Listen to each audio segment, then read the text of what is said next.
sit here and pretend we've seen nothing but what's in front of us in this game right now. The agent selects, you know, the map veto. Tell me from, okay, let's kind of spin it this way. From G2's perspective, how do they best Acend here? Because we've seen the results from G2. They've been shaky, right? Like, I think that's a fair assessment. How do they win this? What's their keys to success here? I think it comes away with the composition here. Obviously, it's very unorthodox. This is kind of betting all on their defensive side, right? They have to, and actually, just thinking back to the OGLU series for Acend, actually, they did struggle on the attack. It was 4 rounds that they were able to scrape together, but OGLU looked as if they were in control the entire time. So this, for me, a lot of it rides on the first half, because I think G2 are going to struggle massively coming onto the attack. I mean, the only form of initiation they have is the Paranoia and Nookie. So this is going to have to be fairly invested, fairly stacked up. Meadows actually got a contact cam here. We'll catch it here. We'll pull Acend back at you with a trap wire as well, but it's a 1-for-1 trade. And you'll take that every day of the week. Now, luckily for them, they do have Nookie nearby, so he's not going to be able to do too much. I'm always a little hesitant to be so assured in saying that about Nookie, but already the spike is going to be down. So, by all accounts, Acend have done the hard work here, getting to the site, getting the spike planted. But now you can see they're having to fight for that territory, taking it back towards CT, pushing to try and take some sort of map control, because they lost it elsewhere. And already G2 identify that, spotting the cross and trying to get themselves to site. And actually, this looks like a role reversal here. Vac tries to get around, but no one's going to stop the defuse. Hoodie can just sit this all day long, and there's nothing to deny it. And first on the board for G2. It's a very strange pistol round to watch back, actually.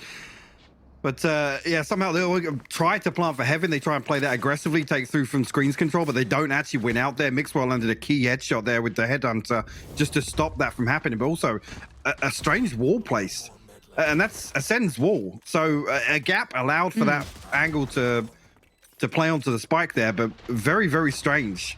I mean, that rides on them finding a lot of success with that aggression through to screens, as I said, but didn't manage to get it, and G2 will win out here. Okay.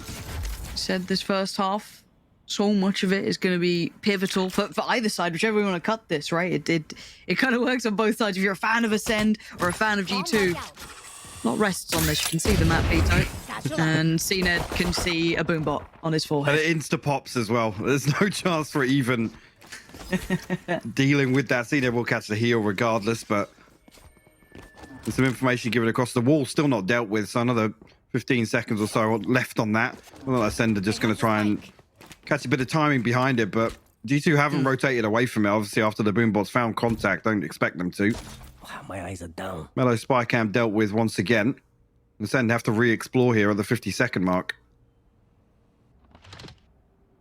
Meadow's surely gonna, at bare minimum, get a fair crack of information. That double stack towards heaven is gonna be a almost instant swing. Just all about the timing. Here it comes, and actually they get at least a step in the door. Forced away, and there's the support system coming in. Nookie perfectly placed for this, punishing off the back of that one weight. And Meadows unfazed as well, able to readjust, keep his life, and spike down deep towards the site. Pretty disastrous to try and recover it. If there's anything up the sleeve for Acend here, any damage to be done, because thus far, unless the UI is betraying me, not a point of damage until then. Hoodie, they get a little bit of chip damage, but beyond that, you can see the perfect trades. G2, 5 standing, it's pretty ideal. Yeah, a really good shot here at the bonus round. We're going to see them. But again, you can talk about with this composition, it doesn't really suit or enable G2 to play how we know they like to on defense occasionally, which is to get proactive, right? Again, we have a couple of passive information gathering bits of utility, but I mean, other than Nookie and like I said, the Paranoia, really, there's nothing for G2 to really rely on here to kind of dig a little deeper and maybe take away an opening engagement from Acend. So that's something I've definitely got my eye on. If it's just G2 to sit back and wait to kind of absorb some of these hits from Acend. As I say that, the bonus round, they are going to go exploring into mid. Love that. Love that. Nookie getting aggressive off the very rip of things. Already seen it punished. Probably a player you'd love to take out as well. Dull the blade that Acend have. Now, of course, I said that the UI could have been an issue, and I've seemingly made it happen. Yeah, I've made it happen. Why have you done that? We're back casting together, Mike, and this is what occurred. It didn't take long, did it? No, it's round 3. It's round 3, Mike. I can't deal with this. Wall goes up, Hoodie's going to peel away from this, but do remember, CNED is down at this point, so Acend trying to operate with just 4 of them standing here, so let's see what they've got cooked up already. At least they've got mid control, I guess, is one benefit to go forward for potentially this A crunch, but they still have to address this kind of forward-leaning hold that G2 have been somewhat leaning towards. Actually, a key engagement here between Monster. But we're going to pop the one-way once again. It will force him off the angle here. Mixwell actually tucked in as well. You see, actually, Zeke exploring his way into ropes here, and Acend actually kind of take two different contacts across the map here. We'll find an opener towards B. Still got Meadow to deal with, and Nookie a little further behind it. Yeah, Meadow's position yet to be revealed does finally show his hand, but look at the damage as well. This is madness from G2. Those Spectres are looking like rifles. This is fabulous work. And Zeke, the undesirable scenario of trying to do Finds anything. the third as well. It's perfect from G2. This is... Look, I think there's something that Kakuka said on the desk earlier on that certainly stood out to me, and it does hold true for G2, that kind of wounded animal, right? But they become the most dangerous in those elements. Those rebuild times, you know, make or break, and quite often it does seem to make them, which is always surprising, right? But again, this is the start that they would have needed. This is, you know, something that they would desperately be looking to try and garner, and converting the bonus there is, I can imagine, only dreamy at this point. It is massive, considering as well this should be a little bit of a shift in terms of, you know, the approach. I come back to this composition once again. Is how well they're going to be able to do what they've just done in this round, right? Nookie comes forward, finds a completely untraded opening engagement, and has seen it. Everything. It takes a lot of the bite out of Ascend's composition. On the other hand, yeah. Well, it seems, of course, we have a technical pause. Like, how's the last couple of days been for you? You've been enjoying not casting, you know, watching me and Tom? Was that quite rewarding for you? Oh, very rewarding. Yes, yeah, that was definitely the priority. Coming away from last weekend's broadcast, of course, not having COVID, obviously. Obviously, right. Well, on that somber note, I do believe because of it, you know, it's a technical pause. We're going to take a moment's time, if I'm not mistaken. If our lovely producer did let me know that at the right time. He said yes. Okay, we're going to go to a short break. When we're back, hopefully all will be well, so do stay tuned. Dare to challenge yourself.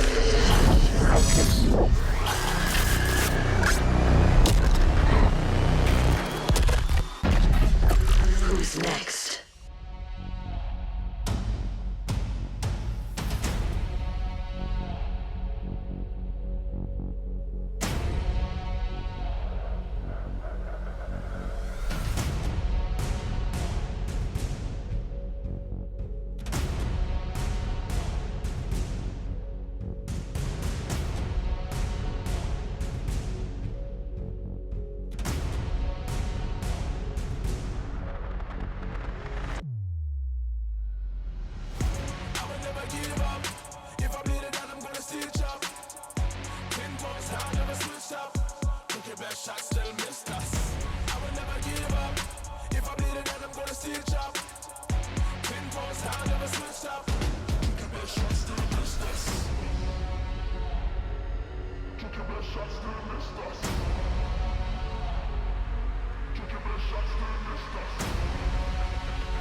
Dare to challenge yourself.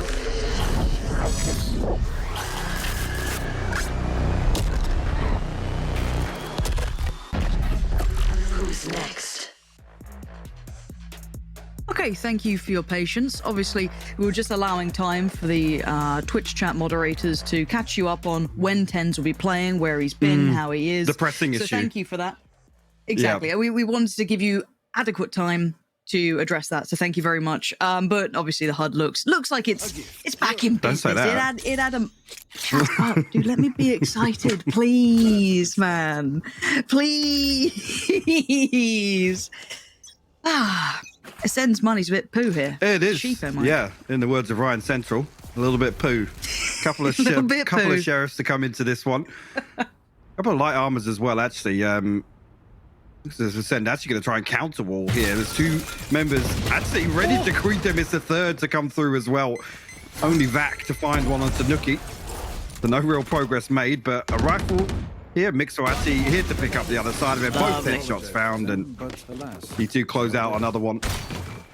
And trying to get a little funky Okay. with it here with the counter wall, but again, actually to have three members still stacked up behind that just to play on the back of that possibility is kind of crazy from G2. Yeah, okay. Like I'm waiting with bated breath, right? Like I think if anyone's watched G2, you're kind of waiting for the penny to drop where you're like, oh, and here we go. Here, you know what I mean? But this is looking super robust so far. Like everything's looking really good. Some clean rounds. And I guess now you flip the script towards, okay, Ascend, how do you somehow break back into this? As already, we're in minimal HUD mode. It's just POV camp, which is very popular. So Starzo gonna catch the free's first kill of his life, but a quick trade out for Hoodie. You gotta look towards Mixwell again. Dips out of there, at least gonna deny Monster a trade of any sort. And G2 keeping, I guess, Ascend somewhat caged, but Cena doesn't like that. Breaks the bars, finds Meadow, and gets a little bit of room to work with. Rez coming back in.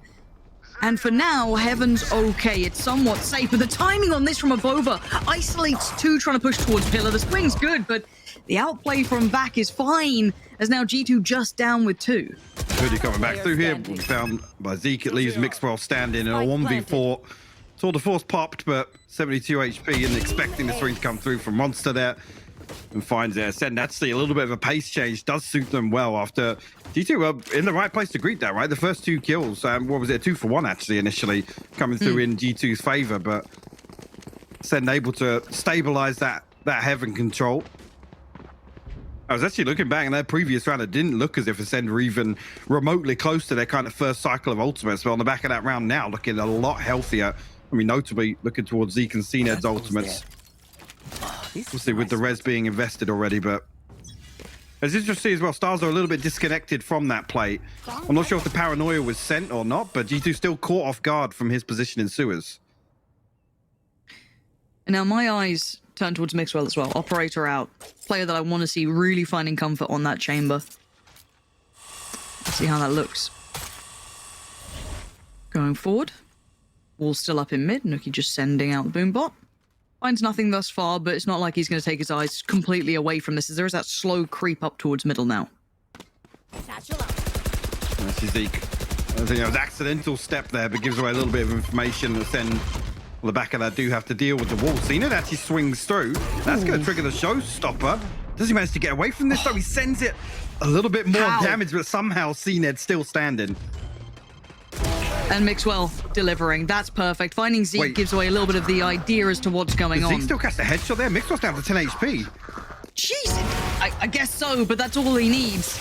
The law still holds, and Mixwell is holding the site by himself. Avova was sitting deeper on the site, waiting for the cross, played in quite nicely, and now Starkso, the undesirable, here left all on his lonesome. 30 seconds left. Hoodie already going to recover that operator. That tucked towards CT. No problems for G2. This is looking robust. It is, yeah, and then this is key as well. This round to kind of see Ascend actively challenging this one way, because they don't have an awful lot of utility to deny that, right? If it's going to be an operator posted up on the other side, or multiple angles being a possibility with that one way, whether or not Ascend just do opt to kind of just blast back past it, it seems a little risky there. Obviously, Zeke nearly gets the kill. I assume that's the headshot that comes through from him to put Mixwell down to 10 HP, right? But now where the operator's on the table here, seen them do exactly the same thing. Once again, Mixwell still finds the pick. That's the man you want to see. The safe pair of hands, but that flare is unmistakable at times, and Avova still just keeping control, popping up the smokes, allowing just this field to be created for them to try and play under. And the gap can't get closed. Those Spectres can't come into any sort of range they'd want. And once again, G2, perfect positioning, and look unfazed by anything Acend are doing. When's the timeout coming, Mike? Because Acend need to hit the brakes and identify something. They've got to buy here, but surely there it is, because you're getting worried now. That's a commanding scoreline. It absolutely is, and the problem being this is kind of in snowball territory now. Look at this, it's being round 8 here. Mixwell's done so well to find that one onto Zeke. And again, once this operator comes online for G2, that's when you expect them to want to slow down some of these early rounds, right? Try and just rely on, forcing Acend into, playing these kind of contact executes, shift walking through. But Zeke's the one that ultimately pays the price in that regard. I see not really an awful lot of value actually between CNED and Zeke so far. 1 and 6, 1 and 7. Obviously, Ultimate's online now, but it's been the case for the last 2 or 3 rounds. Yeah. And it's rare you see CNED sitting on like a 1 to 6, feeling lacking of impact, not being able to create space. You can see Zeke attempting it there as well, and Mixwell hit a bit of a belter. You don't know if you're going to see him every single round, but if he's on a heater today, that's going to bring so many more issues for Acend. But I'm curious to see what they're going to adjust to. Because so far... You come back to the OGL users I was talking about, where they did struggle on attack, right? But statistically, I'm pretty sure Zeke still came out kind of breaking even. Cena, I think, finished -6 in terms of kill differential, but this is a concern, really, because they were still putting up kills when they were struggling on attack. Here, they aren't. They're being completely locked out here. Which is a rare sight. Now, one thing I will say, though, I like how versatile Mixwell's trying to be here, taking that operator across the map now, not just playing over towards that A side, look at the instantly stack. spinning things up. And it's a good read. They've left one player, Meadow, in control of that entire A site. Now, I guess the issues really begin, and that paranoia really begins when you lose mid control, when you lose ropes, and everything then could spiral. But you're putting a lot of faith on one player to hold it safe, right? But this is a gamble stack. Yeah, it is. Meadow historically has been good with these very deep setups for the traps. I mean, he's usually good for 1 or 2 on the back of them. Does have the spy cam set up towards heaven as well. So the information's there if actually Acend can find some space through ropes. There's no trap wire there this time around, so they won't be notified of it until the spy cam picks it up. But G2, yeah, fairly invested with this stack towards B, and look how they're actually denying information here by playing so deep. In limited utility invested. So I think there's still 2 members unnoted. Mixwell will be spotted there on the back of the spy cam, but it's only really 2. Yeah, but they're trying to get this burst towards heaven, but it's going to be Avova who's going to be able to at least take that swing, a spray, but it wasn't as clean as they'd like. Only going to punish Zeke on this, but Mixwell's still fine. May have been noted earlier, but this man is hitting and he ain't missing. Now Monster has to do something, do some damage. He takes 1, but it's not enough. Again, this look from G2 is stellar. You've got the, I guess Mixwell being everywhere and nowhere all at once, right? Hard to pin down. He's playing nicely. Those rotations coming in. Meadow just holding his own, playing it nicely, not feeling too pressured to call for rotations early, dealing with that heaven pinch coming out. This is very, very diligent work from G2. And honestly, I think what you said in that prior round of just not seeing individuals even finding that impact, which it's so synonymous with Acend, is very surprising. Absolutely. I'm back here now. Bladestorm will be popped. Try and find something here. Meadow again. Similar setup on A main, but already Nookie coming through towards ropes. Will be noted here with the boombot, but it will find contact on the other side of the smoke. G2 are here. Look how early they're here. Before Acend have even really found progress towards site. This is quite nice to watch. I was a little worried about the timing of the rotation, but yeah. It's look, as someone who, you can't help but enjoy those sort of shots out of Nookie. This guy is something else. No one else quite towards ramp just yet. You can see Vac now coming up. But again, Hoodie's already spotted him on the shoulder peak. They know what's up. Now, there is that mid lurk, but don't forget that Avova already going to be watching this cross. That's all he's got to do as well. He doesn't have to be overly committed to this, just has to play his life now. You can see the push to the pull. It'll probably depend on Mixwell to potentially keep an eye on it if he does feel overwhelmed, which actually, a little bit of a wider step could have cost him his life. Starkso, big punish, and now Mixwell, this is getting dangerous for him. Yeah, we'll hear the TP. Starzo gets themselves to back site. But the spike still towards A here. This is all a ruse. It's a fake. It's worked so nicely as well. You don't often get them. Back just slow down just a little. Meadow might have a second. The wall goes up. spots the cross but couldn't get the shot across in time. 13 seconds and begging for a plant. Ascend needs something. They're clutching at straws. Starzo's timing could be great, but actually does get Mixwell. revealed. Punished from Mixwell. Straight up Godwell right now. That's 2 back-to-back, and that can only do so much towards Meadow. And the numbers just win out. And G2, this is perfect form. It really is. Ascend look lost for answers, I'll be honest. Can't really seem to find any success in the early round, and the couple of times they have kind of tried to dial up the pressure towards an all-out site here, it's been Mixwell to stand his ground. 12-4 right now, leading the charge. Nuki obviously not too far behind him as well, respectively. But Ascend, I mean, just pennies left after this purchase as well. Zeke still sitting on that showstopper, but still sitting on 1 kill. CNED as well. It's just not enough to get them online here, Lauren. And already we're past the point of any sort of recovery in the first round. It's very surprising to see this. Now, we know that G2 can do this. It's something that, as at the desk even highlighted, Well, okay. there's a way to triple your kills. That's what you needed. That's what you needed. A little bit of that spark. A fire starts to burn under them. That was pretty dirty work. Now on the other side of the map, so we've got CNED lingering around, but if Over's controlling the space, he's still just fine. And do bear in mind, we still have Mixwell standing and Meadow towards this B site. So when they do go for this hit, they will be up against the 2 players that are at least playing together towards B. Zeke can try and sat to the side. Oh, it's a rough day in the office. And Mixwell's going to only find 1. Catches Zeke, but it's traded out. But Meadow still stands. 33 HP is all he's got left. But you're right. Damage did come through, but it wasn't enough. Vova. Look, this guy can clutch. Now, I don't know if he's going to get given room, though. CNED on the operate. You've got Monster and Vac in a nice post plant. Position already noted. The odds are stacked against this man, but at 8-1, why not give it a go? You got money for days. First protocol, close boxes. Can he clear it? Nothing seen so far. We know where these players reside. He's having to clear it step by step. First fight, expects a swing, couldn't get around in time, and Ascend finally get their second on the board. I think they should be able to spread the wealth a little bit. Actually, no, not even. Say Monster sat at 5,100. There will be a drop out there, but a little bit weaker here, and Zeke actually just full-on swings through to greet this mid-presence from G2. Punishes it, and I mean, if they can do that again, sure. It's... Yeah, you just need a player to get a couple of kills every round. And hey, this lineup can sometimes have that, right? But... all right, Zeke, do it again.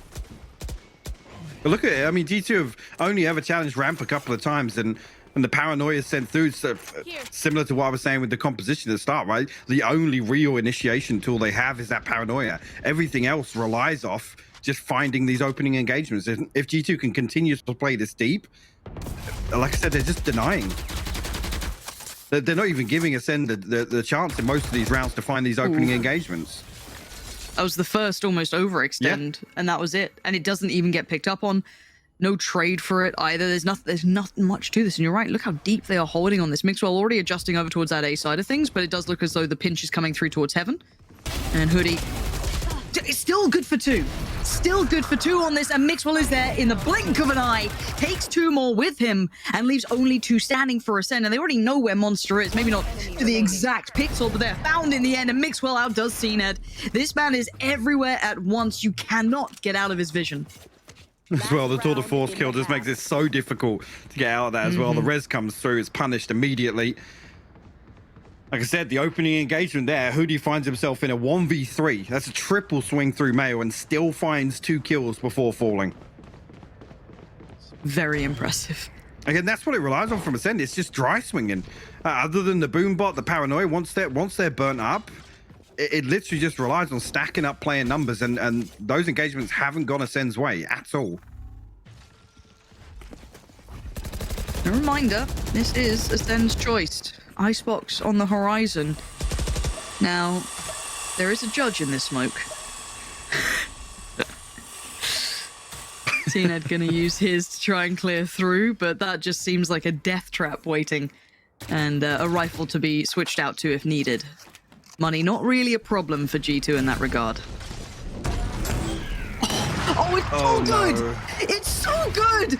This is ridiculous. Vova denies the vision. Mixwell plucks him from the air, and Mixwell is feeling this game. He finally falls to Monster, but the damage has been done. This puts it down to Acend, Starzo, and Monster to make something happen out of what feels like nothing. Vova's still in the site, identifies that Starzo could be on his own, swings back for it, can't get it, and Acend hitting the shots. They're winning those fights finally, as Nuki and Meadow, the last two alive. Showstopper available for Nuki, though. Starzo dealt with immediately, and then Meadow finds the drive-by on the second.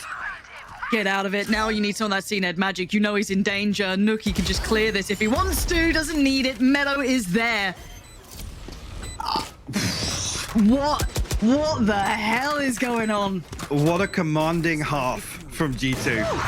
It's 10-2. I Bloody mean, hell. you're almost relying on the 9-3 copium there. The Acend have got a shot here. Oh, you're praying for it. You're praying for that. But, I mean, the main objective with this composition, right, was G2 to find as much value on the defense as possible. And they've given themselves the best possible scenario here to close out Split. Bloody hell. And again, there'll be those G2 fans going, wow, you guys doubted them at the start. Of course they were always going to do. Tell me that when you watch their previous games that they look this good. Tell me that. Because this looks like a whole different beast. Again, when did you see Mixwell having one of these heaters? Like, he's had a bit of a hot and cold performance as of late. He's been okay, but an 18-6 everywhere on the map. You've had Meadow being super solid. Nuki not having to be the highlight, but just kind of filling that role. It's been lovely to watch. And again, on the other side of things, seen it on one frag. It is not a regular day at the office right now, but it is something to watch. Or he's also taking a rack of damage, going to get himself healed back up. And Mixwell just going to pick things up at the very start, takes out Zeke, and now suddenly the map feels very, very divided. So Vac actually going to stay on the backside of this wall here. As Starzo, that's now pick up the slack towards middle. G2 kind of created a gap here. Want to try and follow through on it as well. Mixwell almost actually catching Vac as that wall does drop. So it's going to have to be a slow work from G2, but coming through here, actually, you're going to find safe passage already. Like a pill. Mix, what? Get out of it! Get the hell out of here. Mixwell is he's just beaming him down. You can't miss. He actually cannot miss. I mean, you said it right. Godwell. It's Godwell today. We've had Misswell, we've had Mixwell, the in-between, but this is straight up Godwell. This is the three shades of this man. It's unreal. Now, you know what, Monster? Good luck, mate. 1v4.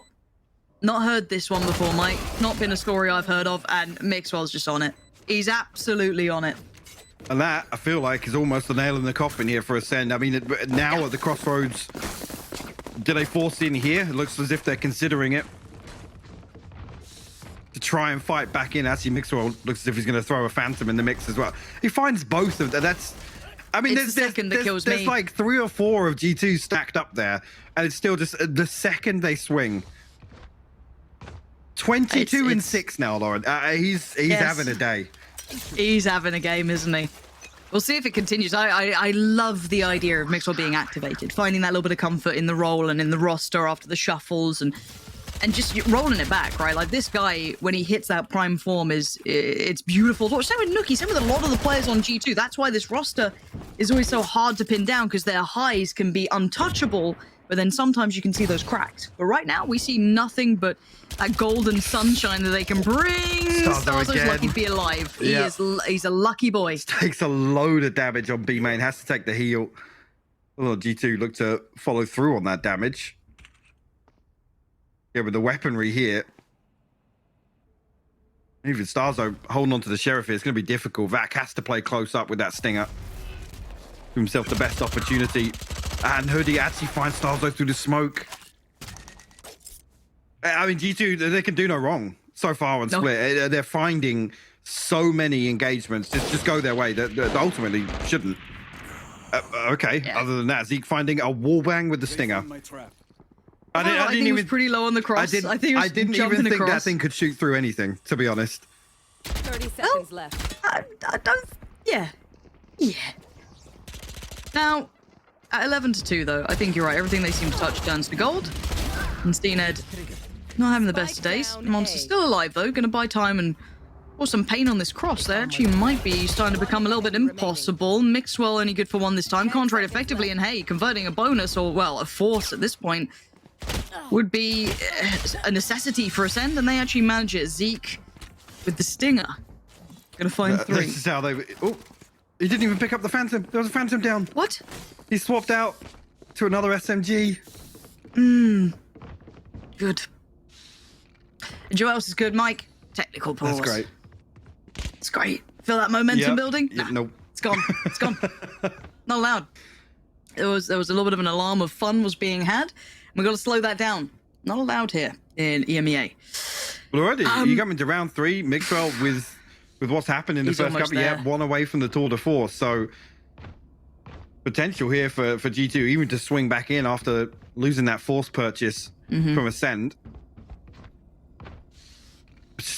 Again, you look back to it, Zeke's had a couple of hot rounds now, but Acend's still sat at 2 and 12. It's until he gets the operator online on defense. Again, you got to assume that trend will continue. Definitely not looked as sharp today. No. And that does, if we look beyond just this scope of this game, 11-3, you do have to start considering the rest of the map pool. With Icebox coming up as well, it's something that obviously sits, at least in G2's pockets. It's one of those kind of fortresses, as Ryan said on the desk. Some of these teams do have that one map that they will, try and always have in this. And if G2 come out with even just a portion of what we've seen here, I mean, surely this is a 2-0, which is something that I really did not expect to be seen. But again, the game's not over yet, obviously. But man, this has been something to watch. Now, I don't know how much to chalk this up to. Acend looking a little cold, a little out of it, not quite having that same, vigor to how they're playing. They look outplayed, outclassed individually, which is something I think is the weirdest part to me, is I don't often see them looking outplayed individually. No, right? It's no. like normally they go pound with anyone, right? But maybe they just get outplayed on the server. Someone comes in better prepared, either counter-strike them, anti-strike, whatever you want to look at. Like, there are ways to beat Acend. It's been shown, but this is not how it normally happens, and that's what's caught my eye. However, it does seem as though we are unforced, which is wonderful news. And it looks like a force buy is coming out as well for G2. Maybe we want to try and get that Tour de Force online nice and early. We'll fight for B main control. We'll see it trying to bait out the smoke so that they can retrieve the ore, but I think Acend wise to it. They want to try and deny it, but Vax swings ahead with the wall, and Starzo eventually finds the trade, but okay. All right. Yep. Okay. Given we said everything was working out for them. Those last 2 kills, just that sums it up, right? You blink and it just turns to a disaster. Yeah. So what do we have left? Monster and Zeke, right? So looking towards the B site, it's going to be Monster try and hold this sat towards heaven. Not particularly a proactive spot either. There's Util's over on A as well. Oh, gosh, imagine things getting worse. And now Zeke, pretty far off from this. If they go in the next, I don't know, 15 seconds, he's a mile away. Now, that's a decent enough indicator with the utility to follow, but he's going to sit quite passive, potentially play for timing on this, but he's worked in towards a site. I don't know if he I just... thought he was going to wait for Zeke, maybe. I don't know if he just got spotted on the spy cam either. I mean, Zeke's down to 40 HP, so the fact that they've got the spike plant kind of uncontested makes it even more difficult now for Acend in the retake. So one tucked towards the back of site, one by pillar, one by B main. How do they try and isolate? Well, that's a good chunk of damage. That could be the go signal at least, but instantly Hoodie swings. Cage triggered. Now, Monster, how are you meant to get past this? You can't. It's simple as that. G2. Everything they touch is turning to gold, Mike. They can't. They simply feel like they can't miss. That was a force buy, so the money's not going to be, I guess, the dream, but Mixwell's going to have his ultimate coming online. Like, he's going to be fine. Like, they can try and spread out the money a little bit, but I mean, this is a scrappy final round, potentially. Also, we say that conversely, Acend, that was so sloppy. Yeah. They're the right approach to that, which was to deny that orb, right? But Vax stood there with the wall out, and Starzo just a little, I guess, off position, not to hold that angle, and you get swung for free. But Acend make the right decision there. They read the ultimates perfectly, that they're going to try and deny that orb from G2, but it falls apart right in front of them. Yeah, it's just one of those days, but what a moment for it to happen in such a a tricky spot, I guess, when you're looking at who's qualifying and who's doing what. It's actually going to be kind of hard now to... This shakes things up, right? The desk, we're talking about the potentials going forward. And this is a lifeline game for G2. Keep in mind, they have to be doing this sort of thing because they have had a pretty rocky road at this point throughout this. So, again, backs to the wall, G2 seem to come out swinging. It seems to still be one of their biggest traits that is very hard to quantify. This should do. Oh, this is a nice spot. See how Acend decided to play this one now, because it's got to feel rough with whatever they've attempted not really paying off for them. Mixwell will have the tour de force pop. Actually, Zeke does look to get a little bit of aggressive, but eats the boombot there, I think. He's down to 76 HP now. Will retrieve the orb, so one away from the showstopper. A little more decisive in terms of this B main control here, but they don't drift away. They actually stack up on this. I mean, the wall goes pretty deep in heaven, and that will pull Vac away from B site, but I have the spike. you two still spread pretty thin now, 3 towards 8. The other 2 on the other side of the map. Actually, this contact might actually bait Acend into a rotation. See if any picks come off the back of it then. So much space is already kind of being taken, right? Like, you look at them being able to achieve, but again, so many players still present towards the safe side. No one's walking into this. No one's over peaking right now. They are tucked in deep. Now, finally, the rest of G2 are going to make their way over. We've got to look at who's on the site, right? You got Monster. That's a Sheriff. You got to look towards kind of back of Pillar. Spectre. It's still not pretty. It's not much to be working with. So Mixwell and the boys start taking towards the site. Monster going to get the first contact, but look how many players there are. And he actually isolates Hoodie. That's quite impressive to still even get one. And Vac trying to do whatever he can. 14 seconds. Can he deny the plant at the very least? Meadow actually comes off it. That's actually crazy. The neural theft goes through. It's going to reveal everybody else from Acend. Mixwell posted up deep with the tour de force. I mean, yeah, put a bow on it. That should be game here. Acend have everything to do here in the retake. It's a 3v4, Lauren. All right, do or die time for Acend. Map 1 on the line. And already just spam comes out from Nookie. You said you were at a bow. Nookie's placed it. As Starkso left towards heaven. And just given no options. No one's playing into this. His first fight will happen towards Ram, but by now the time is rotting away from him.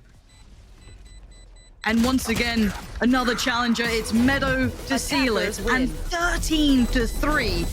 This is a scoreline that's unprecedented to most of our expectations. We know that G2 can perform in games like this when it's back to the walls.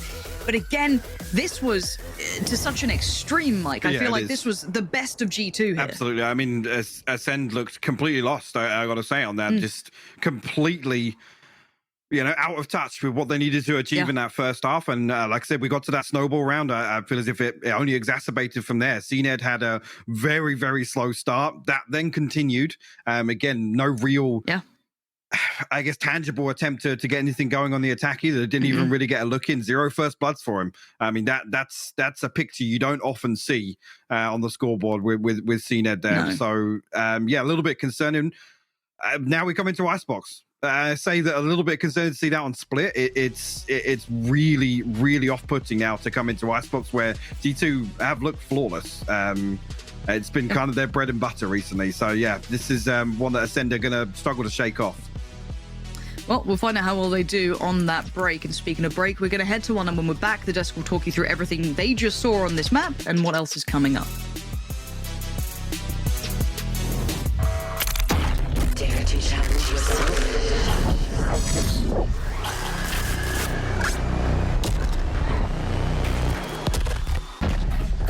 Who's next?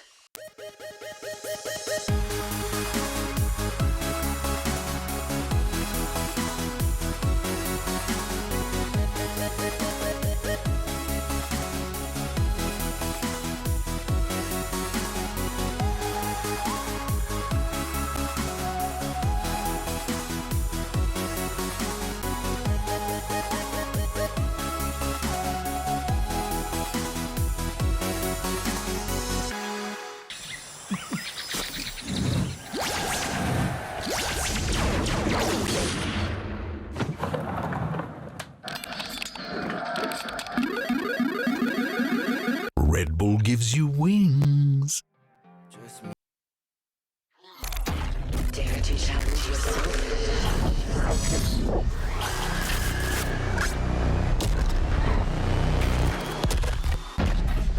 Who's next? 50.9% of you guys on Twitter did not believe in G2. Well, G2, they don't care. They love proving people wrong, and they're doing what they do best. I'm back here with Ryan and Kakuka on the desk. I don't think we expected a performance of that level of dominance, Kakuka, going into this match. Where do we begin? I mean, I have to say that the defensive half of G2 was something else. After they got that bonus run where they decided to go on the aggression, understanding perfectly how Acend approaches the map and how they can build an advantage over them, I saw it done.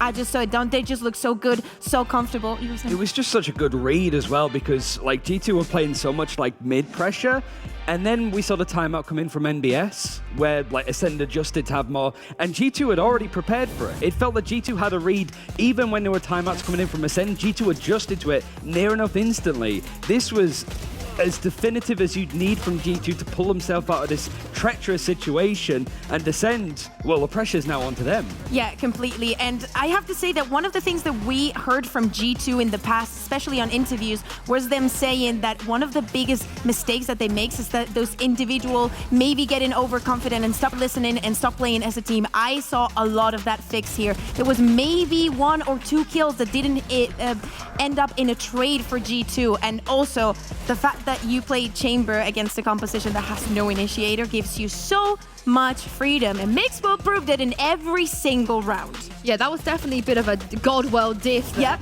We also got to say, Acend, once again, just these weird, very uncharacteristic performances, Ryan. We've never really seen them play like this, really, ever. I think the big thing that I just noticed as well is that multi-kills wise, Mixwell has more than all of Acend combined. Yeah. Like, Monster got a couple of 2Ks, Oh, Zeke, as we gosh. saw, gets a 2K when he peeks out in mid. But yeah, like Acend, this was their map pick, and it felt that they were going into the same things over and over again. That's kind of like Split, but it felt that G2, that adjustment of having triple Sentinel, they leaned into it. They leaned into what made them look so promising in stage 1, and it's kind of those things that G2 is able to do. They did it against Liquid in the qualifying game, where they just come on to Split, they have adjustments, they read the team, and the other team has no response to it whatsoever. The triple Sentinel worked. What didn't work on the side of Acend is, I'm just going to read a stat that probably none of us has heard before. I'm ready. Because I believe that this is the first time that it ever happens.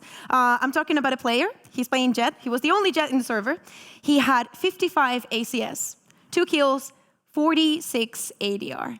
It can't be CNED. It is. Anyone but CNED. I cannot believe my eyes. We were seeing it on the server. Zeke was having major issues trying to get that first kill, trying to open up, and it was just impossible for them. It looked as well like the OG game where they lost 13-0 against Fnatic. All 5 OG players had a higher ACS than that. Oh, stop. 13-0s, No, and they guys, had better ACS. He's already dead. He's already dead. Stop. But what I do want to talk about is something that you both mentioned in the pre-show, especially when it came to what went wrong with G2 last week and what you guys wanted to see differently this week, and that was the roles and the agents. Now, in this map alone, they played agents, with the exception of Over, that they didn't play at all. They played 3 maps last week, and we didn't see any of these agents on these players because they were kind of flip-flopping and swapping between them. Just reading out a stat. Avova, Meadow, Hoodie, and also Nookie all played their most ever played agent in this one map. All of them have played more than 100 games of their agents. Meadow has played 247 games of Cypher. Of course, Chamber hasn't been out that long, so we can't really go into the hundreds. And I imagine Mixwell's was Jett, right? Yeah, so it's but kind for Mixwell, it's his 3rd most played. And this is what you guys spoke about. G2, they need to stop kind of venturing out there, doing the weird, wacky things, and Kakuka, and stick to what they're good at, because they just 13 forward Acend. Yeah, I think that we were talking about it in the green room, being like, well, maybe previous week was like, okay, Mixwell, if you don't perform, you're going to be put out on the KO. But now he's back on the Chamber. I love to see this performance, how comfortable they were. They knew exactly what to do. Completely agree. If Chamber would have been around for longer, it would have been his most played agent. Yeah, speaking of Chamber and Mixwell, Ryan, he was a huge win condition of that game, and you wanted to break down some of the things that he was doing. Yeah, I think there's an element of flashiness to it, I suppose. But overall, this is something that G2 has kind of done before over on Icebox. Running triple Sentinel Sentinel. Granted, not the Cypher did play the Killjoy, but this is something that they've done before. It's just never really been a thing on Split. Maybe up until now, who knows? And the thing that I really wanted to talk about is just the general setup when it comes to this defense, just how hard it is for Acend to break on through, because you can't really go mid because you have this Sage wall coming in, for example. So you can't really go through here. You've got Nuki as well that's prepared to throw a lot of utility that way. You can't really go through a main because you've got all of this utility over from the chamber. You've got the Omen that's playing very aggressive, but also like the tripwires here. Just these spots where really there's no base overall for Acend to actually push in. And you kind of see it work here, right? Like Acend, initial pressure comes into mid. They want to break this wall. They want to try and scare off G2 from this mid control as much as possible. We see the paint shell being thrown in, and then also shortly afterwards, a showstopper. G2's fighting for this spot, and it just makes it very difficult for Acend to push in. We could speed it up because, again, look at the map where these Acend players go. They try and make their way over to A, which has a super aggressive hold from the chamber and from the Omen. Obviously, the chamber could just take these fights, teleport, just get out as quick as possible. Even with Zeke doing a little bit of damage there to the chamber, it's still not enough. And it's this point that I really wanted to sort of highlight, is just this execute comes in. The only real entryway that these attackers have onto the site overall is just through this. They can't go through ramp, they can't go through mid, they can't go anywhere because of the Sentinel utility, and even though they go into the site, it's immediately shut down. And this was something that happened like 3 or 4 rounds. I think we kind of went through it, right, when it came to like the general sense of, all right, we could pick round 3 to highlight this, or round 5, or round 6, or round 7. It was just consistent, and Acend just then started just sending it on A main with the raise as much as possible, but they kept running into the chamber. Yeah, just don't come to my side, basically, from Mixwell there. But the good news for G2 is that Mixwell most likely going to stay on that chamber as we head into Icebox, which is a little bit of a bad news for Acend, Kukuka, because this is G2's pick. Yeah, so the thing is, do we expect G2 to change those roles? Because, you know, maybe swapping up Nuki from that Sova, maybe moving away from that triple Sentinel that we were talking about and giving it a different approach. They feel comfortable enough to take it onto here, and we know that even though Acend dodged this map for the entirety of Stage 1, they've played it every week that they've been here on Stage 2. They've only lost to Fnatic, but I think it's pretty easy to tell by now how that Reyna works, and we know that Scene is not having the day. I can hear Lothar in my head. If Reyna is not having a pop-off performance, Reyna is useless on your lineup. It's also just how much like threat you can take away. Like seeing Eddie look so confident on the Reyna, he can find those openings, almost use it as a jet or like the old version. I'm also looking at Zeke. You typically see this triple Sentinel lineup that we're seeing from G2 consistently. The only time I think G2 Yes. on this comp is that. So now CNED moving over to the chamber. Are they just going to mirror comp this? They want to bring back the Sage. No, I think that Zeke should stuck to the KO. I like what I see. Maybe this is something that they knew they were going to face up against. Sarso has been playing Sage on the past. I do not know how that chamber diff is going to be on this map. I like this. I think the KO is the integral part. Like, that's the way shutting down the chamber. It's how utility is read from Zeke. If he throws the same, like, knife that goes onto yellow, for example, that's easily cleared by teams. They're so used to it now. So Zeke needs to bring something to the table, put some pressure onto Mixwell to stop him from pushing up and being aggressive. Zeke shutting down Mixwell, I think, is the most important thing. It's irrelevant. The Reyna was irrelevant. Moving up to the chamber, it's going to be interesting to see CNED on it, but Zeke has to shut down Mixwell. It's his job, I think. Exactly. What they did not have on Split has to be the difference maker, and especially because they're going to be starting on that defense, they need to get as many rounds on the board as possible, and we need to see CNED, you know, actually performing on the chamber and feeling more comfortable than we saw him on the previous map. Well, G2, they did amazingly on the first map, but they have to keep winning if they want a chance in playoffs. Pansy and Hypok, I want to know, do you guys believe in them on this map? Ooh, I mean, I'd feel like surely this is the map. If anything, the first map's anything to go by, surely, right? It should carry on here, right? But it is G2, and we have seen stranger things. Mike, okay, so we have now CNED on the chamber. We have Zeke sitting on that KO. Do you think it's going to be enough to tame Mixwell after map 1? Well, I'm glad Ryan highlights this because Zeke is a key stakeholder right here on Icebox, and ultimately having the double initiator, you know, it's a little more utility now to deny some of these early angles from Mixwell, which is key on Icebox. So eyes immediately drawn towards them. CNED, little switch away from the Reyna, which I agree with that map 1 performance. It's not really in the zone to make a Reyna pick work here. So I mean, it's very much a feast or famine agent. If you can make it work, yeah, great, you can justify it. But I think with that map 1 performance, it would be difficult to do so. No, I think you're on the money, and as was the desk with that. If you're having a hot game, don't mind the idea of it, but I feel as though see it on the chamber. Let's see if it maybe fits him a little bit better here in this regard, if he finds a little bit more of that comfort here, because it was a very uncharacteristic game from him, but we do have to see that utility work and how this will actually operate going forward. There's already Cena going to start exploring towards middle. And gets first contact and gets beheaded. That's unbelievable. Well, there's a fight on the other side of the map here as well. This is just a straight up death match. What's going on? Acend actually find the second here as well. Vac gonna come through, finds Nookie. Over quick for the trade here, but Monster on the backstab to Meadow. Actually, it's a 1v3 now for Avova. Zeke comes through, sweeps the last kill, and Acend put themselves on the board nice and early this time around. Again, that opening engagement for CNED, if he gets battered in a couple of these early rounds, it could be really detrimental to the outlook here for Acend. But they're able to recover. Actually, perfect aggression on the backside of this mid push, actually, as soon as that first blood comes through, Lauren. Yeah, that could have spiraled so quickly. I'm quite impressed that they still committed to that and actually won out the fight. So that's, you know, the silver lining to what could have been a very bad start. As said, losing out on that player in middle who was meant to be quite the instigator, but got dealt with. Zeke already off, starting things up. And Acend taking space, not sitting back by any means, actually almost over pushing here, trying to get that deeper look towards the backside of A. What's happened? Slow progress being made by Mixwell over towards B long. The trap here, but look how deep they're playing towards A site. No contact given just yet. Meadow playing this pretty quietly.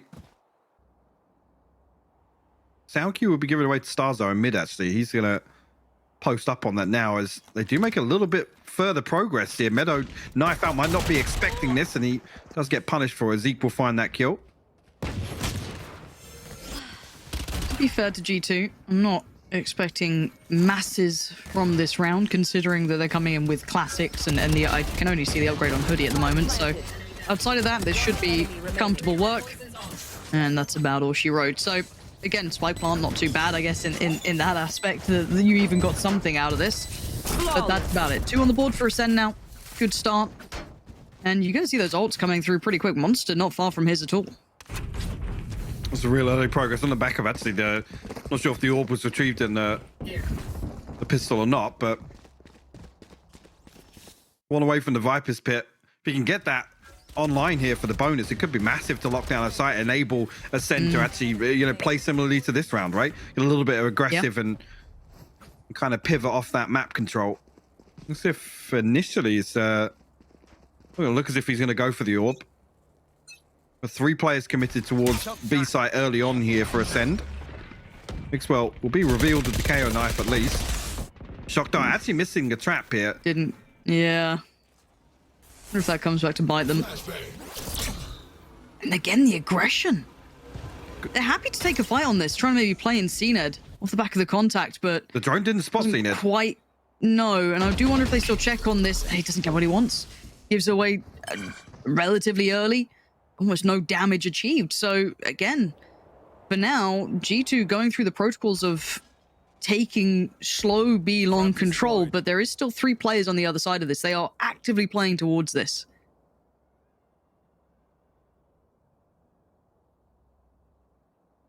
Looking now, creeping closer and closer. CNED still in range of his TP. We'll find Mixwell hopping up on the box here. CNED's still eager to find a kill before committing to the TP out. The flash is perfect. Going to put him in a position to find a kill onto Avova. Yeah, it felt like he was on a nice edge, but Cena does deliver on towards A. You can see the spam coming through, and it puts him down to 40 and actually costs him his life. Hoodie with a quick trade out brings it back to this 4v4. Now, keep in mind, there are Spectres. Cena was the one with the rifle, as was, I think, Back still got his, but the rest only have Spectres to hand, so they needed more. Back does double down, finding Mixwell, but you can see the cleanup crew. Nuke is there, and it's 2 still standing, 2 rifles remaining, and G2 getting on the board. An absolute brawl here for B site. I mean, Acend desperate to try and prevent the spike from even being planted. Back from the shock dart kill and the second, but the trades just go perfectly for Nookie. Lines up 3 in quick succession there. We were talking about it previously. Now the Viper's Pit available. Vac, 1 away from the Hunter's Fury here. A decent opportunity here for round 4. G2 come back in. Actually, a Guardian. The only thing Hoodie can must is get out on the back of 2 spike plants. A little bit of a buff to the finances, but looking to get clear out close here. This time around, Acend forced to TP nice and early. Forced him off this angle, but nobody actually here to fill the gap to punish Zeke. As I say that, though, Mixwell still will thread the needle, finds that headshot. Will create an opening here for G2. That's massive. And again, you can note where Starzo and Vac are. They're still somewhat posted towards middle. This puts a great deal of pressure into the hands of Acend over towards that B side. He's still somewhat safe enough. Obviously, we know this and they don't, but already Acend going to try and support Acend. They have that ultimate on the other side. Viper's Pit is still very much controlling that A site. So funneling G2 this way, and we already noted before, that brawl that came down on the site itself just in that prior round might be similar scenes. And you can see them already trying to invest a little bit of utility to ensure nobody is slow creeping towards A. And for now, with 40 seconds left, they will once again look to be committing towards B. I say it's interesting. Vac did just come back over to check A site after this wall kind of prevents a B split. So Acend reading what G2 are about to do, but back in position now. 30 seconds left. Hunter Fury posted through there, and it's actually going to find Acend. Huge work, and now Starzo last time dove for this, put his life on the line for it, and he just didn't have the opportunity for it this time. And G2 make it into the post part with 5 standing. Still bits of utility to play with as well. Nuki still with utility to invest if necessary. You look at Starzo, Vac, and Monster. Where are you meant to go with this? You've got no way in. You've got no picks coming through either. I don't know if they can go for it. It's a save. Absolutely can't. So it's interesting to see that the timing actually very favorable for Acend. Like I said, that wall goes up, which kind of indicates they're expecting this B site hit, but I almost say Vac's a little disconnected from it. Whether or not, again, Acend are going to try and reinforce this kind of anti-plant hold on B site, but it doesn't pay off again. We talked about it, Stars are kind of locked out, that a ton of damage coming through. And just a slight adjustment on the wall for G2 creates a little pocket of safety to find that plant on default. That's really, really interesting. If Acend are going to continue, this is unorthodox, right, for G2, actually hitting B site and opting for it. Competently as well. So whether or not this is going to kind of, you know, throw a spanner in the mix in terms of Ascend's expectations here for G2's attacking half, and whether or not we see a massive adaptation.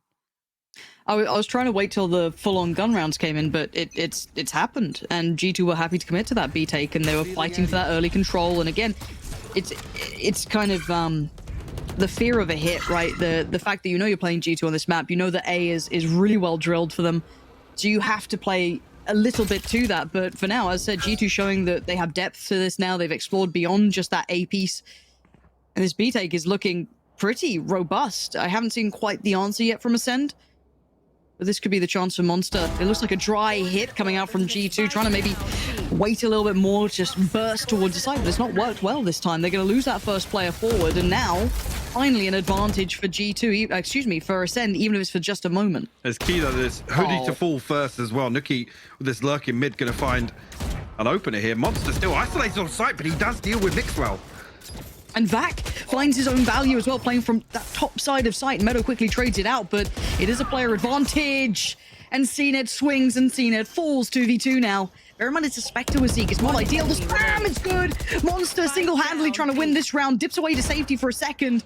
Tames Meadow. You can see that slow creep on the back lines. That's coming out from Zeke. And there is the delivery in the end. Zeke, the timing was perfect, but it's all down to, my mind, Monster. His ability to control that site, but that almost dry piece from G2 was pretty bold to bring out. It was, and I think, yes, Monster, great to highlight that, but it's the fact that Hoodie falls first. This entire B site hit relies on that wall. That's how they've got away with finding these plants in an anti-plant approach from Acend. The fact that he's the one that's kind of swinging wide here, you'd almost expect somebody to be in a position to take first contact for Hoodie. Allow him to put this wall down. Keep that utility just that bit safer. Looking at the buy coming back in. Cena not far from his ult, but he needs to get it now. Should be ready to go, so you can fill that void.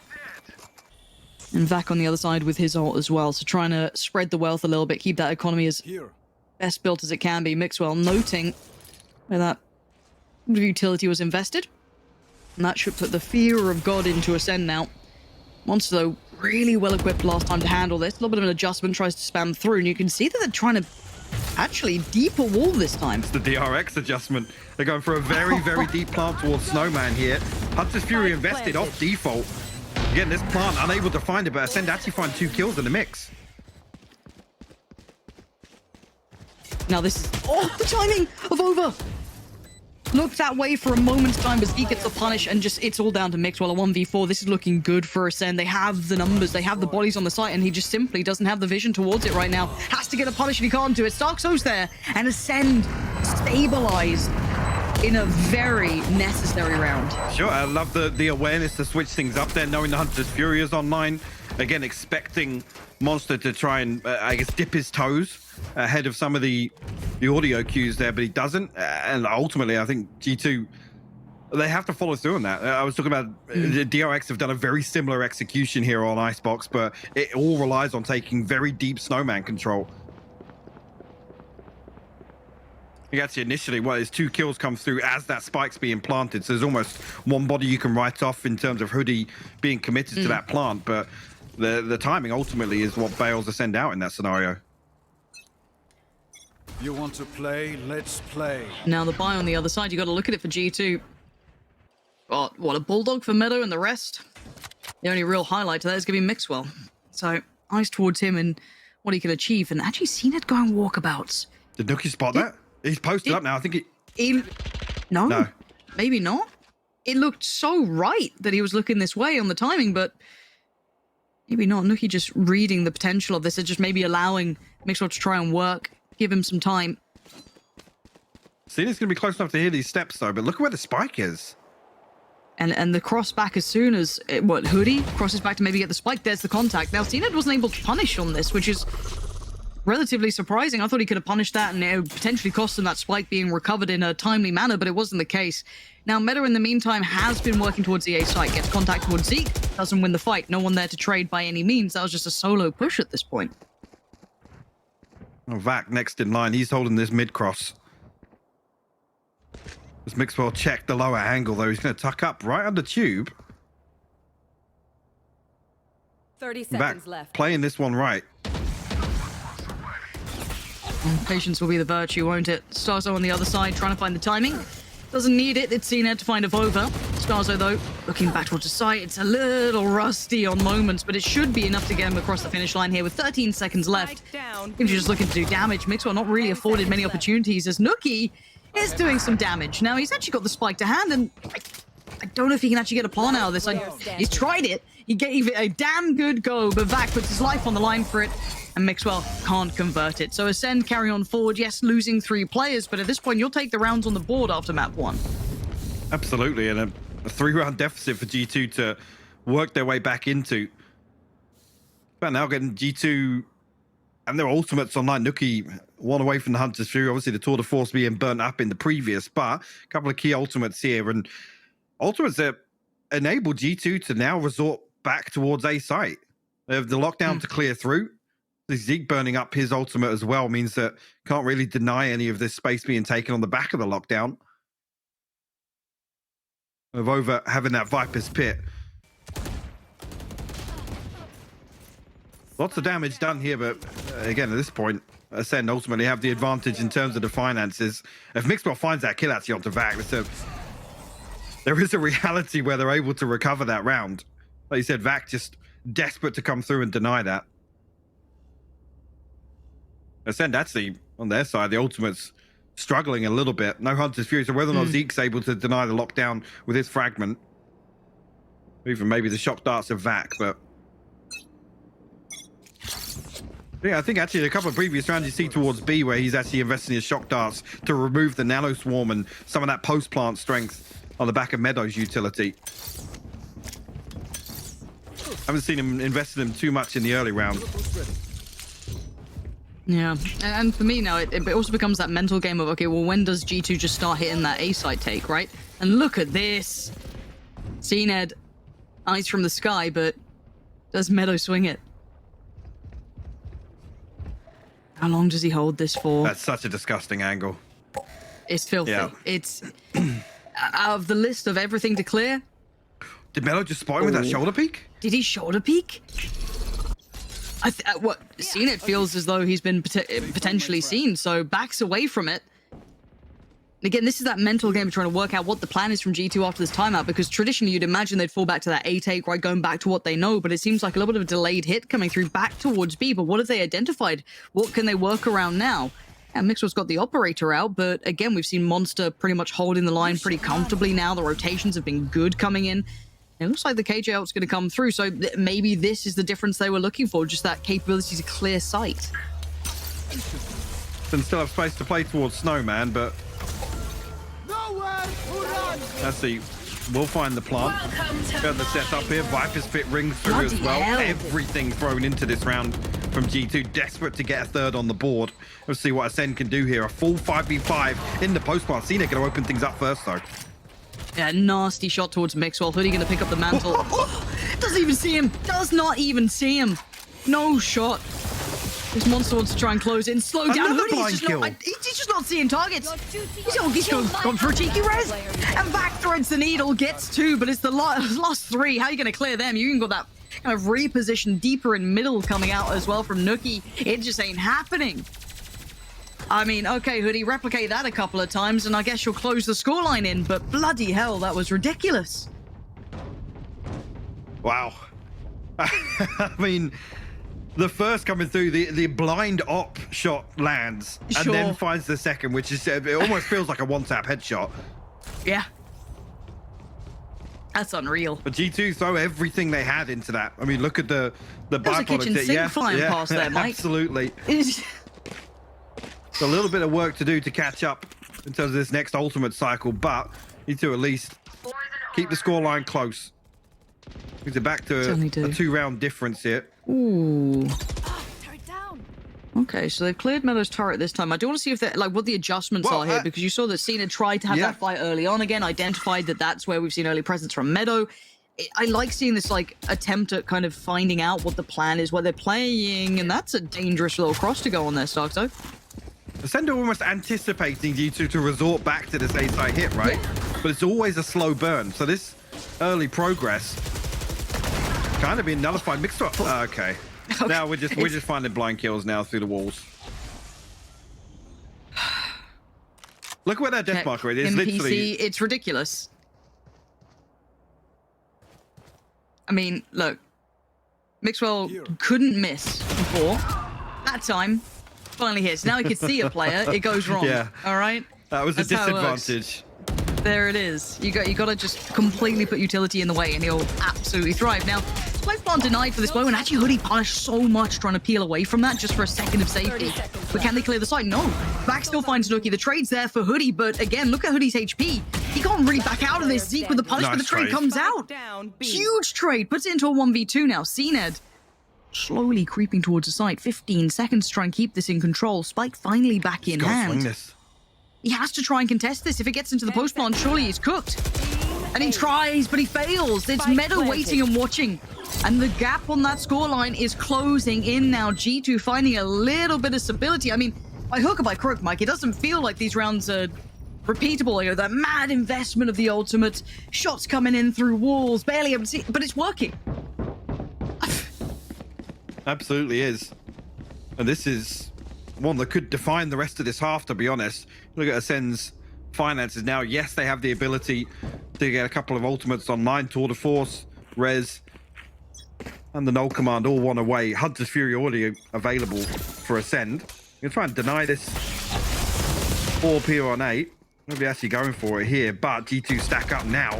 In the one round that Acend weren't set up for it. They have to play very deep now. Starzo and Vac tucked all the way into backside. But look at Acend. They're scrambling to find 5 bodies for this rotation already. This is what they've been scared of. This is the panic button. This is the panic button being here right now. They're like, it's finally happening. We took our eyes off the prize for a second, but this could all be still somewhat of a fake. I do wonder if G2 pull the plug on this at some point. They're looking for the punish. The timing on this, the fight, the brawl, and it's CNED to double down, but it's all traded out. So effectively, we're still in this 3v3. The ult's coming through, though. The investment off the back. I don't think it's found what they wanted, but Starkzo has. Punishes Mixwell on the push-up, but Meadow with the trade. He couldn't make more of it, but that's still essential. A quick trade out to bring it back to this 2v2. The Bulldog, it ain't great, but it does enough. Again, back and forth. Meadow against Monster. Spike to hand in 40 seconds, Mike. That is a great deal of time to get into someone's head. Absolutely. Got full utility as well, so he can set himself up comfortably. If he can get across the B, find a good plant. He's got 30 Tommy, seconds 2 left. nano swarms, and the alarm bot to work with here. You almost give the advantage to Meadow here. It's like a 1.5v1 almost, you know what I mean? Oh, like, yeah. Tommy's putting in work. Look at that. Fine form. All right, plant comes in, and Monster had to sit. Like, there was, you know, there's always the chance it's the double pump. You 50-50. can't, you can't do much about it. But the problem is now, obviously, the time. That time just gets soaked away on this way back through. And for Meadow, gonna slip towards B long. And as you noted, still had plenty of utility to put into play this round, which is something you might have to depend on here just to ensure safety. I mean, Monster's got to go quick. There's so many angles to cover here. Contact going to be taken from the turret. Nano swarm to burn up, and a little bit more time as well. This is almost, Oh, there it is. almost lost here. And actually, Meadow does swing ahead of it. We'll find his fourth and get the lockdown available for the next round. And now that we're tied up, that could be the one to really give G2 an advantage here. Like I said, for the remainder of this half, Acend in an awkward position. They will actually call a timeout here. Tour de force available, so a couple of tools available to at least make a stand, but that could be the one that actually, I mean, you could see G2 coming out here and closing this 7-5. Honestly, with how the last few rounds have gone, Acend have been so paranoid of this A site hit. A little bit later here, it's actually been key that Meadow and Nuki have both still been showing presence in a couple of rounds in terms of the turret, in terms of the owl drone, even just, you know, throwing a shoulder here and there to keep Acend on red alert. And this one, I mean, they almost win out, right? It comes down to a 1v1 after that brawl for A site. Yep. The G2 now, actually, they play that to their benefit, right? Yeah, absolutely. The mind games alone have got to be plaguing Acend at this point, right? Because, like, as you said, just that little bit of presence every now and then shown. But again, we haven't actually seen that full-on A piece that we saw to date, right? That was still like a relatively deep-held kind of weight towards, you know, the kind of belt from G2. It wasn't that kind of like take-through progress. That was a brawl kind of brought to them by Acend, but it's going to slow down every rotation Acend wants to do. Any gamble stacks just feel, you know, filled with paranoia. So it's a tough scenario to be in. And bear in mind, at 5-5, it's still game on, but look at the purchase coming back in for Acend here. It's tatty. There's not much to it. It's not looking good. Dead. We have to see that protocol list being worked through.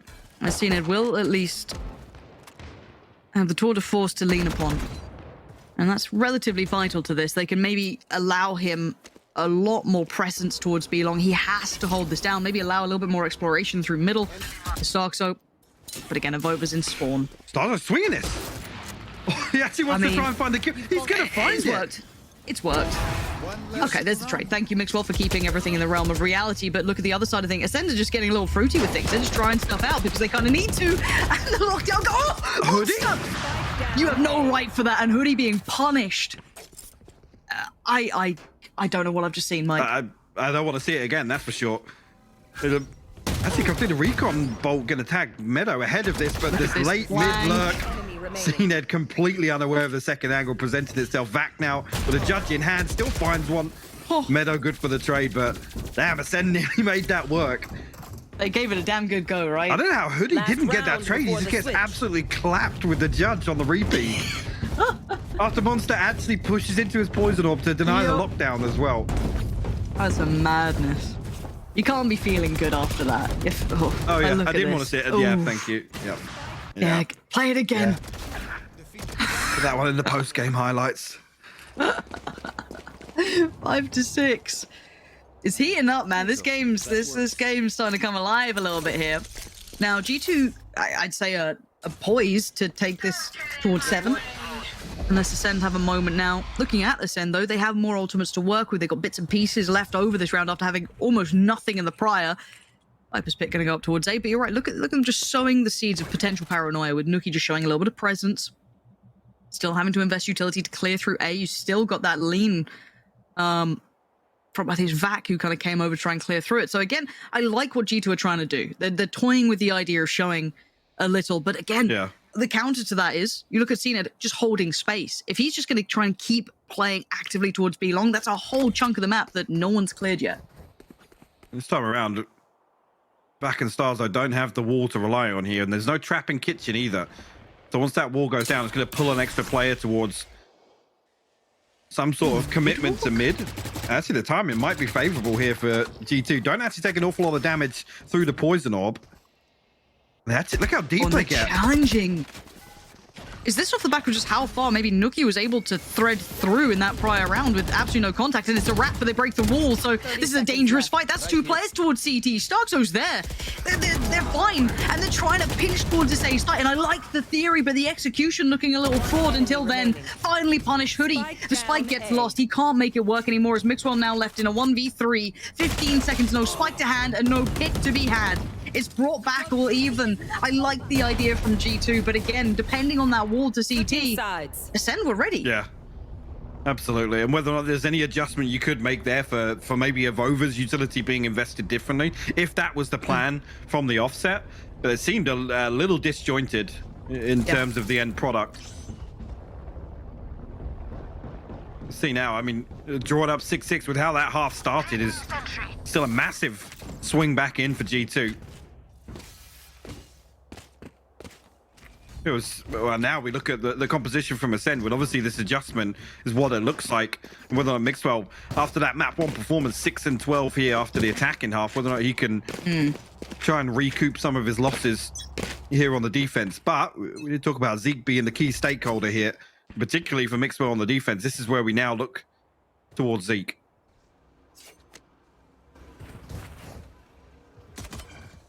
Desk highlighted it. And now we have to see it in action.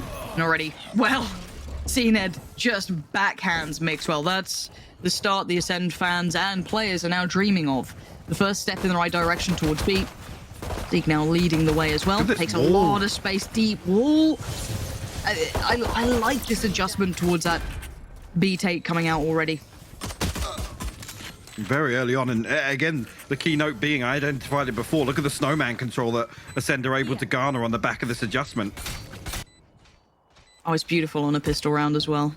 Really costing them so much time to play it back in and so much more to clear. Look how unfavorable these angles are on the way through, forcing G2 to invest. Ball goes up and they get an isolated 1v1. No trade comes off the back of that either.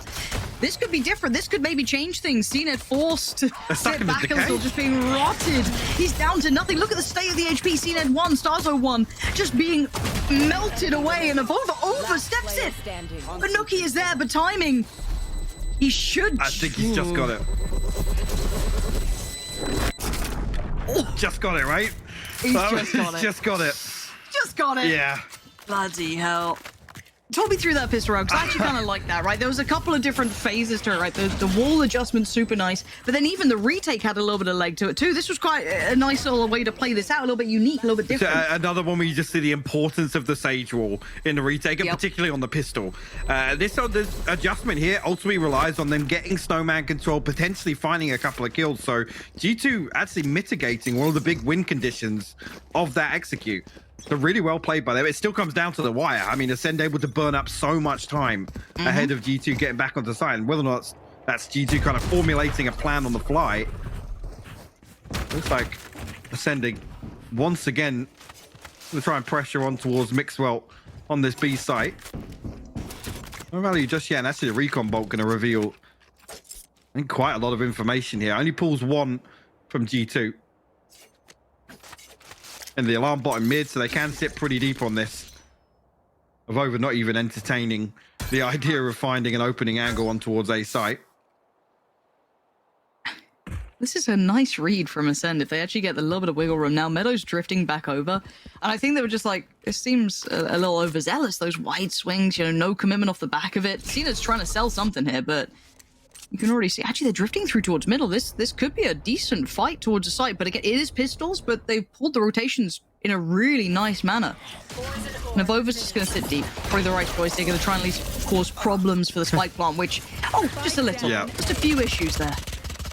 Yeah, the snake bite and the nano swarm in unison finding that kill. 30 seconds He's actually going to try and stick this plant. The swing through from screens comes through. They already know Acend was playing pretty late on this. We'll find the consolation, but Hoodie will find his third. G2 holds strong here on A. Again, they can do this when they sit this deep. They have the shock darts, the snake bites, the nano swarm. There's lots of utility to complement this A site hold. Similar to what Acend tried to achieve on B, right, in terms of this anti-plant. So almost forcing Acend now to consider one of these adjustments in terms of spike plant locations, maybe look towards Nest with the wall from Starzo. So again, it has to be a very, very slow work through. They have to dig a Vova or Meadow out of one of these positions, which relies a massive overextension, you could argue, or Zeke potentially to find a suppress with that knife. Yeah, we'll have to see if it actually comes into effect at this point. Again, I like seeing the patience on the playback there, depending on that utility, not overstepping, not being overzealous, and giving up your life for it now. Kind of walling in to an extent, of course. Mixwell, see if he gets played in off the back of this. Noted. Potentially one on the cross there. Gonna hear these steps, and do they check on this? That's what I want to see. How much diligence is given to this? Another pixel noted, and Acend quick enough to handle it. And Acend actually finds Hoodie in that. Huh? Somehow. I mean, Nuki unnoted on yellow just now. Zeke a little bit ahead of the curve here. No way he gets a second. Run and gun. Run and gun. Absolutely precise. Vile. Precise. Just precise gunplay. Planted. It's all right. Other games have had Tech 9s. Yeah. Oh, it's Off the lovely. rope. It's just, you know, look. Don't look too closely. It looks fine. Just put a bit of Vaseline over the lens, and it'll look real pretty. Meadow and Avova, not really fancying their odds in this unless they can somehow close the gap, and well, I think that's already been pretty much burnt up. Avova in absolutely no man's land, and Acend make it through there, I guess, dealing with the bonus round from G2. I wouldn't say with flying colors, but 3 alive with the rifles remaining. You'll absolutely take it. Ultimately on the back of Acend, finally not just the opener, but doubling down on that as well. Because of his tour de force available. Second one's mad. Yeah, it is. It's unreasonable, isn't it? I mean, he even catches a headshot. He's like, no, I'm still going to go for it. Yep. Why not? And it's like, and that's a man after who had a pretty atrocious map one. Abysmal, right? yeah. And to be able to pick himself back up and play like that and still double down on it, that takes it. You want to play? Let's That's play. pretty bold to be doing it. And Acend has to continue being brave in this one. Trying to clear through by A, but see what the end goal is here. Already a deeper position coming out on the other side of things as well. I'm kind of curious as to what Hoodie's plan may be here and how long he's going to be able to stick around in this position. Alto should spot it out pretty quickly here, and if there's any support system in place to actually hold nothing. the same angle, it's a little strange to see. I'm entirely sure why you play such a deep one and done spot there, whether or not Beyond me. they don't really even benefit an awful lot from him getting a 1-for-1 trade here. With Starzo being one away from the res, you got to argue Acend come through, they retrieve the orb, and they're able to mitigate that first blood, even if he does find it. Yeah, I'm interested what the plan was, because it wasn't like they were exploring on the rest of the map or overextending. It hasn't been, fast, pacey hits from Acend either, so you're not going to get an early read either way. 30 seconds My left. curiosity is the side hits coming in, and Mixwell's just been absolutely battered. Seen so early on, you can see them trying to deny the plant, but that should be coming in regardless. Starzo's going to take the second chunk of damage, but it doesn't do enough to take him down. Yeah, Shock Dart just a little off there. G2 already considering this. It's just horrendous to try and retake this B side, especially when you're already at a 2-man disadvantage. Standing ahead. Wisely will hold on to these 3 rifles. Obviously, Meadow already forced to repurchase that shield as well. This one will conclude, and Acend will tie things up 8 each. I have to see actually where the ultimates lie, because you look across towards Acend, and especially with this being a save round, and really had to invest an awful lot here. So the res online, the tour de force, Zeke 1 away, back and Monster 2 left to find. See what the purchase looks like for G2 as well. I didn't note Mixwell's progress towards the tour de force just yet. No, see, yeah, Not a million there. miles away. Right. And then you're left on 2.4 for either of them, and it may be the right time to pump the brakes to identify what they want to do in the round coming up. 1, with this purchase, so they're going to be able to try and muster together. And 2, maybe try and, stop the rot early on here and deal with Acend in some fashion, because it has been 2 on the trot, and it's been convincing enough to me that this haven't, it's not just that brawly, like, down to 1 player remaining. It's been enough at this point. So curious to see what G2 come back up with here as Acend. I mean, it's looking more normal to me, right? It's not Acend in their prime form by any means, but this looks a little bit more par for the course of being at least competitive, because map 1 was just... It was a blowout. I mean, it was a blowout. Yeah. It absolutely was. Well, G2 really able to find the same success. I mean, the game plan was very evident from the get-go on Split. Well, like here, this... I dare I say the comp adjustment suits Acend a little better, but G2 also, I mean, from what we've seen historically, when you think back to the Focus game, Focus took G2 the distance on Icebox. I still think G2 kind of got away with not losing that series. It is the way that I came away from that. Sure. Yeah, that's one way to phrase it, isn't it? It was the same on Fracture, right? But that series there was two very close. Fracture was overtime, if I'm not mistaken. I think Icebox went 13-11 when we were thinking, oh yeah, G2 come in this, they obviously win Icebox, right? It's Icebox. Obviously. Yeah. No, I actually, God, yeah. My mind is just in the bin trying to remember anything beyond what I've done today, but no, I don't think you're wrong in that. So, a curious scenario, but I don't know if we can really extrapolate much because it's so hard to identify where Acend are in this, and then in comparison G2, after such a stark contrast on even just map 1 with these two teams. But regardless, it's 8-8 now, as close as you could get. Money obviously not quite there, ult's not quite to the same degree. This is certainly looking like Acend has the upper hand at the bare minimum in this round and then going forward. So we have to see what can G2 do. What do they have left? And speaking of ults, Zeke invests here. So already going to facilitate the cross towards site. And very little to deny yet. Wants to get that plant, and Cousin doesn't quite get where he wanted to be going on this. Actually, Boba's going to find CNED, so it's not with a little bit of a fight back. Now, I want to see what the post plant looks like for Acend, and it looks proactive. Deeper swing to try and fight towards that peek through from CT. And Acend aren't really backing away from this either. And Mixwell able to get past this wall just yet. The swing does come from Monster, and actually not punished for it just yet. Another 1-for-1 goes through. But if Over's going to find his third here, it's still doable for G2. I just want to see Mixwell. It's done. In my mind, that was it. And again, both of them had chances. Yeah. Maybe a little bit of timing here and there. There was an opportunity, and you're absolutely right. And it fades to nothing. And now 9-8. The game continues. This is looking... this could turn out to be a brawl, Mike. This looks like it's going to be a close game. It did. This now becomes the pivotal round for G2. They have to stop this momentum. Look at the cushion that Acend have managed to build up here. Back onto 6 on that. Yeah, back onto a pretty comfortable position in terms of ultimates as well. Bloody hell. Vova, he has the Viper spit. Maybe this is the round he wants to invest that towards a site, and G2 try and achieve something elsewhere. See him take the tightrope on the minimap and yeah, pops it immediately. They have to see G2 achieve something elsewhere.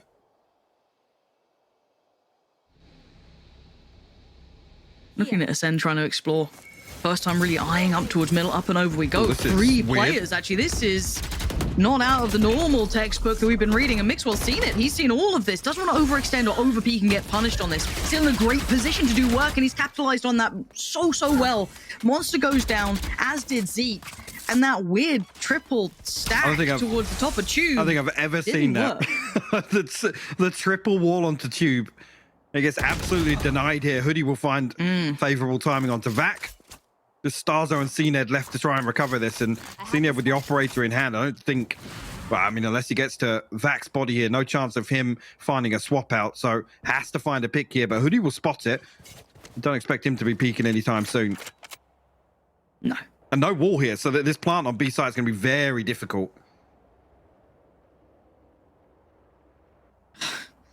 You can just see them slowly closing in. Seconds left. I'm just going to get the information on the position. CNED reading that, you know, if Hoodie was a more dangerous man on occasion, he might have peeked that. Mixwell gets punished by Starzo. They're trying to work this out. They've identified potentially 2 players as well. They don't quite know where Nookie is or where, well, you got to know where Avova is, but where is he coming from and what's the timing? So Acend have a little bit of a beat on this. Now, it does take some heroics, to say the very least. Starzo's timing could be good. As CNED's just going to try and, he got caught by Avova. That's the timing we're talking about. There's a chance that maybe he threaded the needle, maybe not. And now you need some of that magic from CNED.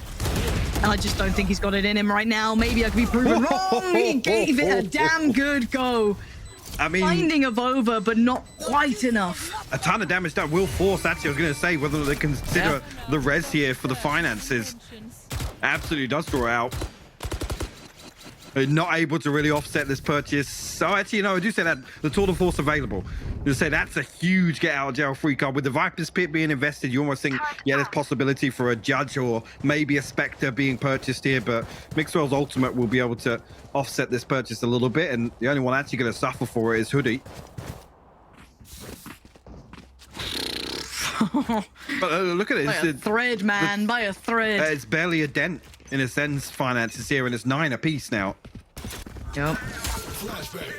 We go again. Ascend, what do you have in store for us today? In this round, in this moment, Acend posted towards middle, the rest leaning towards this A site hit, which honestly has been pretty well handled. A couple of plants, sure, but mostly worked out. Now, patience is the name of the game. Any over-peaking, anyone willing to be punished. And it's Nookie with the operator here. Keep that in mind as well. Not just the rifle by his side. He is well enough equipped for this. So almost that double op presence now felt throughout the map, which could work quite nicely. Especially if it's a late hit running down that clock. Nookie having to fall away from this. Okay, you can see the intention behind this set piece coming out. And take the first steps of this, and you're going to see the G2 have to sit a little bit deeper on the site here. They have to respect this utility. They do. We'll force out the adjustment in terms of the spike plant. Able to mitigate this utility. We've seen them invest previously, and actually the Viper's Pit will go down, making it almost a stranglehold on a site here, but Avova slipped the net somehow. Oh, nearly caught off guard there, but Monster will find the headshot and deal with that threat. This looks cooked. Yep, that's it. Get out of there. I mean, retaking with a double up anyway is horrifically hard. Mixwell, what else would you be saving at this point? Tries to stick around, maybe get a little bit of punish, maybe even get a weapon to walk away with. He's still doing work. Surely they don't re-engage, but Meadow finds Acend. And this is still a battle to an extent, just to try and keep weaponry up. Yeah, desperate. Obviously, Mixwell only having the classic in hand here, so as the operator and the Phantom, they're able to save across here for G2, but Ascend strike back, put themselves one round ahead now. We'll see what G2 can scrape together. Operator passed along. That's Mixwell sat on 3K now. Okay. I'm assuming... Well, actually, no. They're kind of going to taper this off here. This is huge, though, because it could almost concede the 11th for Ascend. We've got to look for Mixwell to find value here with this operator. Nothing really to swing this back in their favor other than the lockdown, but don't expect that to get used here unless absolutely necessary. And Mixwell has to be involved this round. If you're going to have that operator in play, you have to be proactive in utilizing it, and not seeing it. As it stands, yeah, not the case. I mean, he's posted up towards A, that's fair enough. Maybe expecting, a little bit of presence to be noted, but Avova already feeling some of that presence building over towards B long. Forced away already, but Ascend, they're taking their time. They're not going to fall foul to this. They know that they're playing basically find that up and just avoid it if possible, which not a bad plan. I mean, people have done it against CNET for years. So at this point, it's just Ascend feeling out what G2 are up to. Can they spot where Mixwell will be waiting? Oh my word, he could be in the right place for this. He could. How long does he hold this though? Ascend actually shift walking through here. Trying to play contact on 8. How long does he wait? He's been able to swing it. He's swinging it. It's a swing and a miss, though. He didn't even get the tag. That would have been... It looks close, but not quite close enough. Now they've noted Mixwell. Do they continue forward, or do they try and play with risk mitigation, but look towards middle? 30 seconds. You're going to have a player hearing all of these steps. Hoodie is going to note this and call for rotation now, but bear in mind Zeke's already taken space. That's huge from Zeke. They're going to pull the plug on this A piece and try and swing back around towards B, but there's no one to stop it. Where is Mixwell in this? They need him to be over towards that B site. It's already coming in. The plant's going to go down, and I don't know what can deny this. Yes, there's a couple of the weapons around. Meadow does have the rifle, but again, this was all set up for maybe Mixwell, but it's going to be Meadow to find Zeke, so they're going to remove away that first person. Good readjust from Mixwell. No way. Starzo's got the timing. Starzo's going to obliterate this. This could all be for nothing. Starzo is going to be that backline assassin, a saboteur to the plans of this retake. And it's all about buying time. As long as the players on the side buy time. And what does he do with this? He's been given the perfect opportunity to dismantle all of this. Dives in there, takes down the lockdown, takes down the player, and Acend just turn the screws on the heartbreak here. Yeah, Hoodie can close in, but by now the round is cooked. That's unbelievable timing. Bear in mind, a second difference. Mixwell may have noted that. Absolutely. And not even Bloody a hell. consolation here for Wow. Hoodie. Acend find their 11th, and this is the do or die round now for G2. No ultimates available with that lockdown, but I'm going to say in desperation thrown out in the previous round. Acend now firmly in control of this half.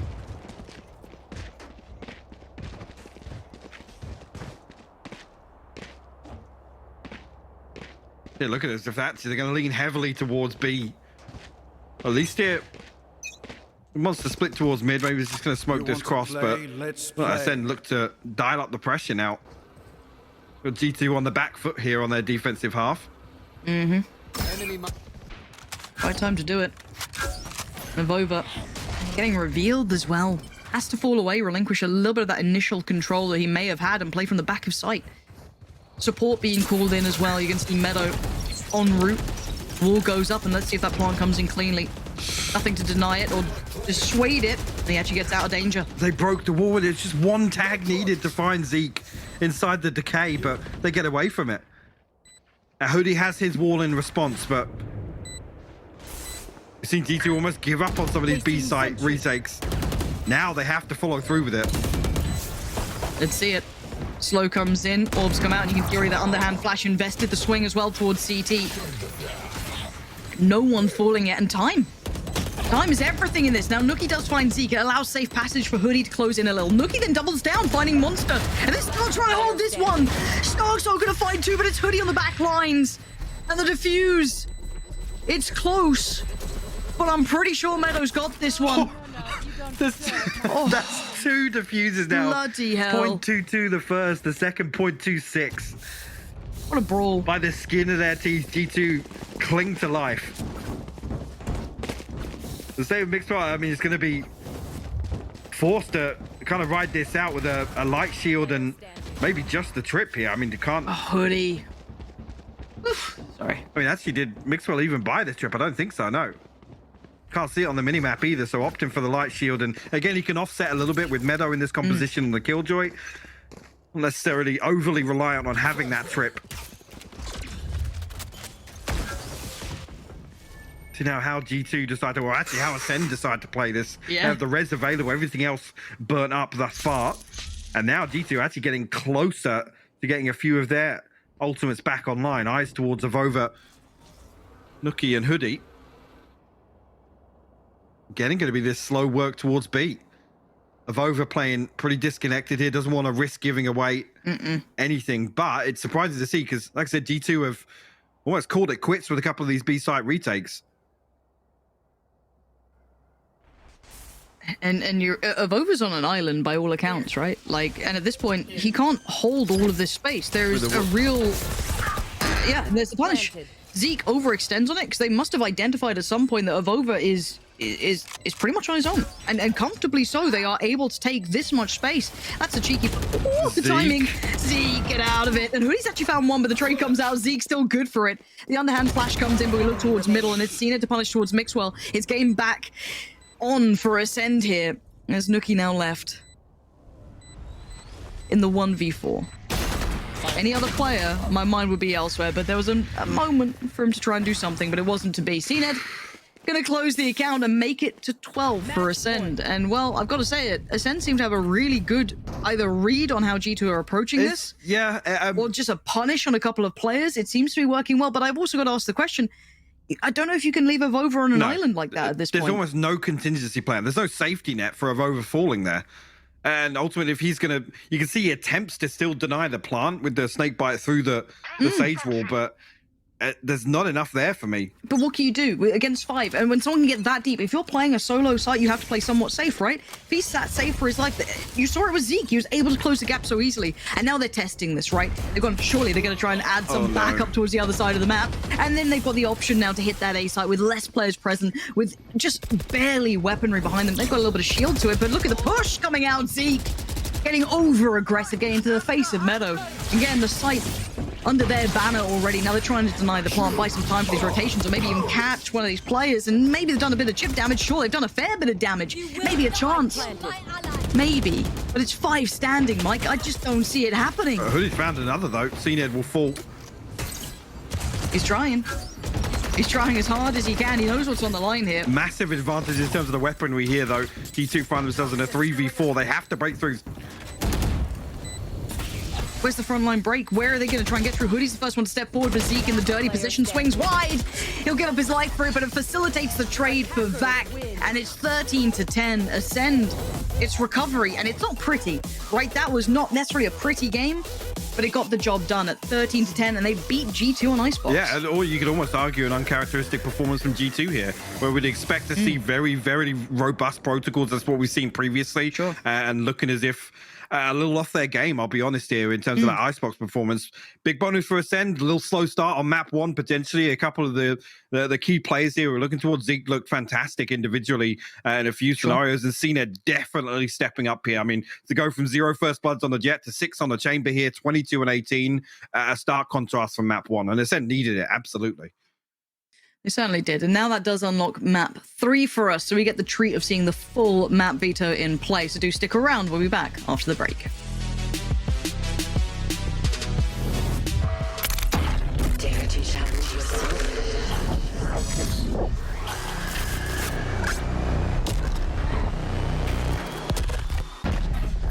Who's next?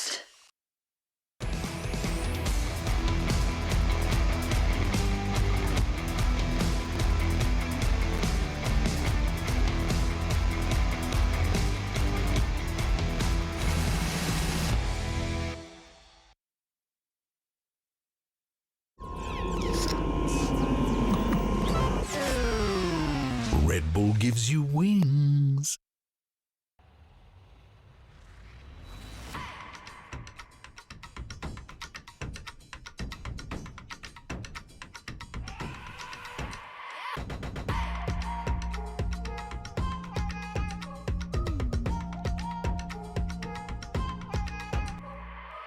What you gonna do? Who you gonna be? What you came for? Are you gonna bleed? Do you know the game? You gonna take the pain? Make them say your name. Others have tried and they failed. When they got heat, they just bailed. Second place need not apply. Cause everybody knows, everybody loves a winner. Everybody loves a winner. Everybody loves a winner. Dare to challenge yourself.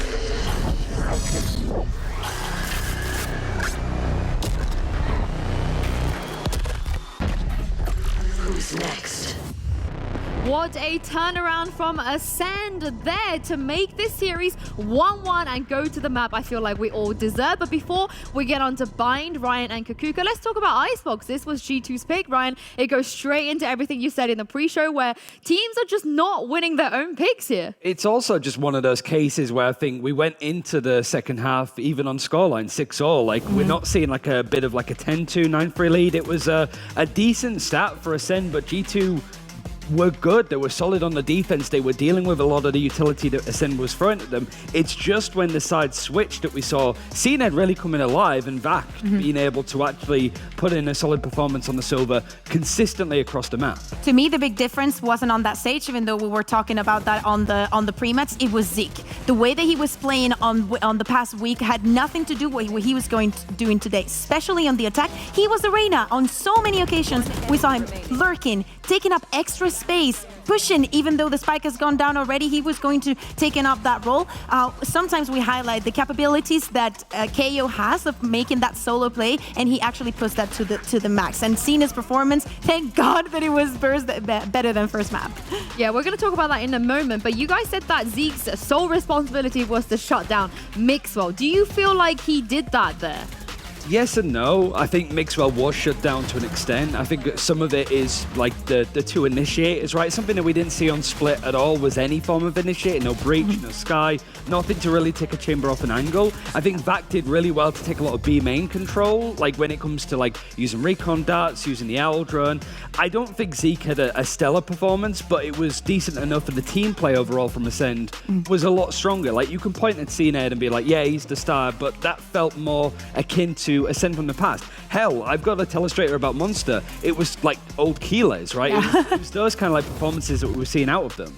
Yeah, you mentioned Vag, you mentioned the pressure that he was putting onto Mixwell. He actually ended up 7-0 against him, which, by the way, talking about Vag, a player that we actually wanted to highlight, especially on the first weeks, he actually showed up today. And talking also about those kills, in the 23 rounds that we saw, only in 7 of them, G2 started with an opening kill. Oof, oof. But we do want to talk about CNED because usually with this team, when CNED isn't really performing, you notice it. You notice how deflated they can look even on around the map after the kind of performance he had on map 1, and also changing, finally going away from that Reyna Kukuka. I feel like they're in a pretty good spot on Icebox. I mean, heads-up percentage of 47%. That is insane. Bravest. Yeah. We were talking about the redemption that we needed from him. He actually was going on the first kill. He was not scared. He really did not care about how bad he performed on that first map. This is the CNED that we know. Good old CNED back on the server. Yeah, it just felt like it integrated nicely. I think it's one of the few times that we've seen Acend play without a duelist at all right there, but slow to the party in comparison to a lot of teams. But the fact that they got a win up against that G2 triple Sentinel, super strong composition that even Fnatic are using at the moment, is a bit more life to it in the future, perhaps. Yeah, but like you guys said, it's never just CNED and friends anymore. I feel like we ditched that narrative a long time ago. And Ryan, let's talk about one of the newer players on this team, Monster, with your telestrator. Sure, yeah. It's quickly, easily able to blast through this overall, but it does give us a chance to highlight what was working overall when it comes to like G2. We were talking a lot about KO and Zeke and the impact he was meant to have. You could see it just briefly here. He's trying to like push up aggressively on A, probably going to use a knife, try and suppress anybody coming through, just make sure that there's no actual players that come through on the attack to try and scale up on that A position. But I really want to sort of take the focus to Monster. He's playing over on this B site all on his lonesome, and his focus at the moment actually is towards mid. He has Stacks out to go help him out here, but the real thing that I wanted to highlight before we go anywhere is just where his utility is. For the most part, you're going to see a lot of, both sides, the Viper did this, using this Viper wall across for retakes. It's really good for putting G2 off attacking A, which is what they were sort of known for and memed on for. But because of all of this utility dedicated towards the A site, Monster doesn't have much to work with, but he's still able to play around it quite nicely. So here he plays on a nice little off angle, manages to catch Hoodie, and backs out to this position that he's been able to do it consistently. It's just good utility to sort of see the snake bite come through. It puts off G2, it allows the rotations to come in, Sage Wall again to stall, and even with this flank, Monster's just in such a good position to go take that engagement, still protect himself in that spot, and he is unmovable from here. This is very, again, like what Keyless is able to do consistently across a lot of the good games that we saw from him on Acend. And without having that much utility to hold onto a site like that, it's very different to G2, who couldn't really get a foothold, so they were pushing B main a lot, getting caught out by Vacs like Owl Drone or a suppression, and that's why I think Vac and Zeke were able to get so much done and get those first kills, mostly towards B main for Acend. They just played passive, and Monster's able to do a lot of work. Yeah, and especially on that defense, it's not only that you have Monster playing on the Viper, you also have Starkso back on the Sage. So all the utility is going to combo and prevent that plan from happening, making sure that you make more damage with those snake bites, and you're going to have an instant response to a plant putting up that wall or even trying to on a fast retake. Well, at this point, I feel like it doesn't matter what's been happening because it's 1-1. We're going to map 3. We get bind of all maps to finish this matchup on. The permutations, they are still the same. G2, they have to win here and they have to win next week if they want to be here. Whereas for Acend, wouldn't it be so poetic, Ryan, if they are able to shut all of this down and get back to their winning ways on bind? Oh, they would. I think Acend would love to have bind back in their court, and it was G2 that broke that win streak, and I think bind has been a bit of a crux for Acend so far. far. You sort of expect to see like G2 bringing Nuki back on the Raze. That's where he had one of the best performances from an individual we've ever seen in Valorant so far on that Raze, literally sort of breaking the boundaries of what you can do with utility. But it is something that we've seen Acend adjust and change to. G2 don't necessarily look amazing on it. Again, losing in Reykjavik, they lost to Paper X, I think, who were playing a Euro, right? So I think both these teams don't have anything set comp-wise. They're still trying to find the feet, and especially for the fact that Acend lost to Focus the last time they played this map, it wouldn't surprise me if they shift over the focus on what agents are going to play again. The good thing is that this time they did not decide to play on bind. It's just a decider. So maybe, you know, it's trying to follow that narrative that we were putting on the table. For Acend, even though it's going to be complicated, I think that they have a lot to know from G2, how they're going to approach the map. Are we going to see the changes coming in from G2? As you said, the last time that we saw them was in Masters against Paper X. They swapped things around a little bit, but especially on Acend, I have to check because I do not remember who starts on the defense here. Acend, I was just going to say that, yeah. Okay, because that defense wasn't really there against Focus. They only managed to get one round, and it was, you know, that bonus round that they their Focus didn't manage to convert. So of course we need a very strong start here from Acend. We cannot have another round of seeing it just going crazy and getting 5Ks. Yeah, well, 28 times we've seen Acend run the Acend comp. Is that going to change today? I think a lot of people are hoping to see it, but then again, wouldn't it be nice for them to go back into their winning ways on the 29th times that we could potentially be seeing? There's a change. There is a change. There is a change on both sides here. Mixwell's going on the Sage. Are they flipping the comps? They are. Playing the Acend comp? And Wow, no, it's an Astra. It's an Astra. Woohoo! You're playing There are no brimstones on bind, and we have an Astra and a chamber. How are you guys feeling about this? I mean, Acend moving away from playing Sage, I think that's the first time in like over a year that they've not played Sage. 28 times. Yeah. Last 28 and they times. played Sage with CNED every single time on it. Yep. Considering how CNED played on Chamber in the last map, I mean, he might just take all of the utility and ideas that Mixwell used against him the first time that they played. So, I mean, great comps overall, the diversity in it. And I think it's leaning towards Acend, but they have to have the differential in the first half. My eyes are on Zeke, 100%. Working with that Omen, we know how powerful it is on the hands of Acend. They're, you know, the masters of one ways. They proved that on Split a lot. And maybe that's what they're trying to bring onto Bind as well, especially with the changes that we've seen on A short. So we'll see, I guess. Well, it's the end of an era for the composition on the side of Acend, but certainly G2, they don't want their journey to end here. This is a must win for them. Pansy and Hypog, let's see if they can do it. That is the big factor, isn't it, Yinzu, that this is now a must win for G2. But Mike, let's kind of talk about these comps because the desk was howling. How are you feeling? I mean, it's a massive. Maybe this is the delayed onset of the Bone Cold exit, right? It's finally coming away from the Brimstone. I'm intrigued to see it. I'll be honest, a lot of the success that Acend have found historically has been around CNED on the Sage, right? In terms of the, you know, some of the orchestrated executions that we see, even just some of the early protocols in terms of the defensive half. So this is kind of a total overhaul, not just of the composition, but the overall play style from Acend. I like the idea of an overhaul, right? Like maybe this is when they're reinventing themselves, as you said, moving away from that prior structure that they had or the theory they came in with. So we have to see if the proof's in the pudding, right? Do we like it? Do we not? Does it have that effect?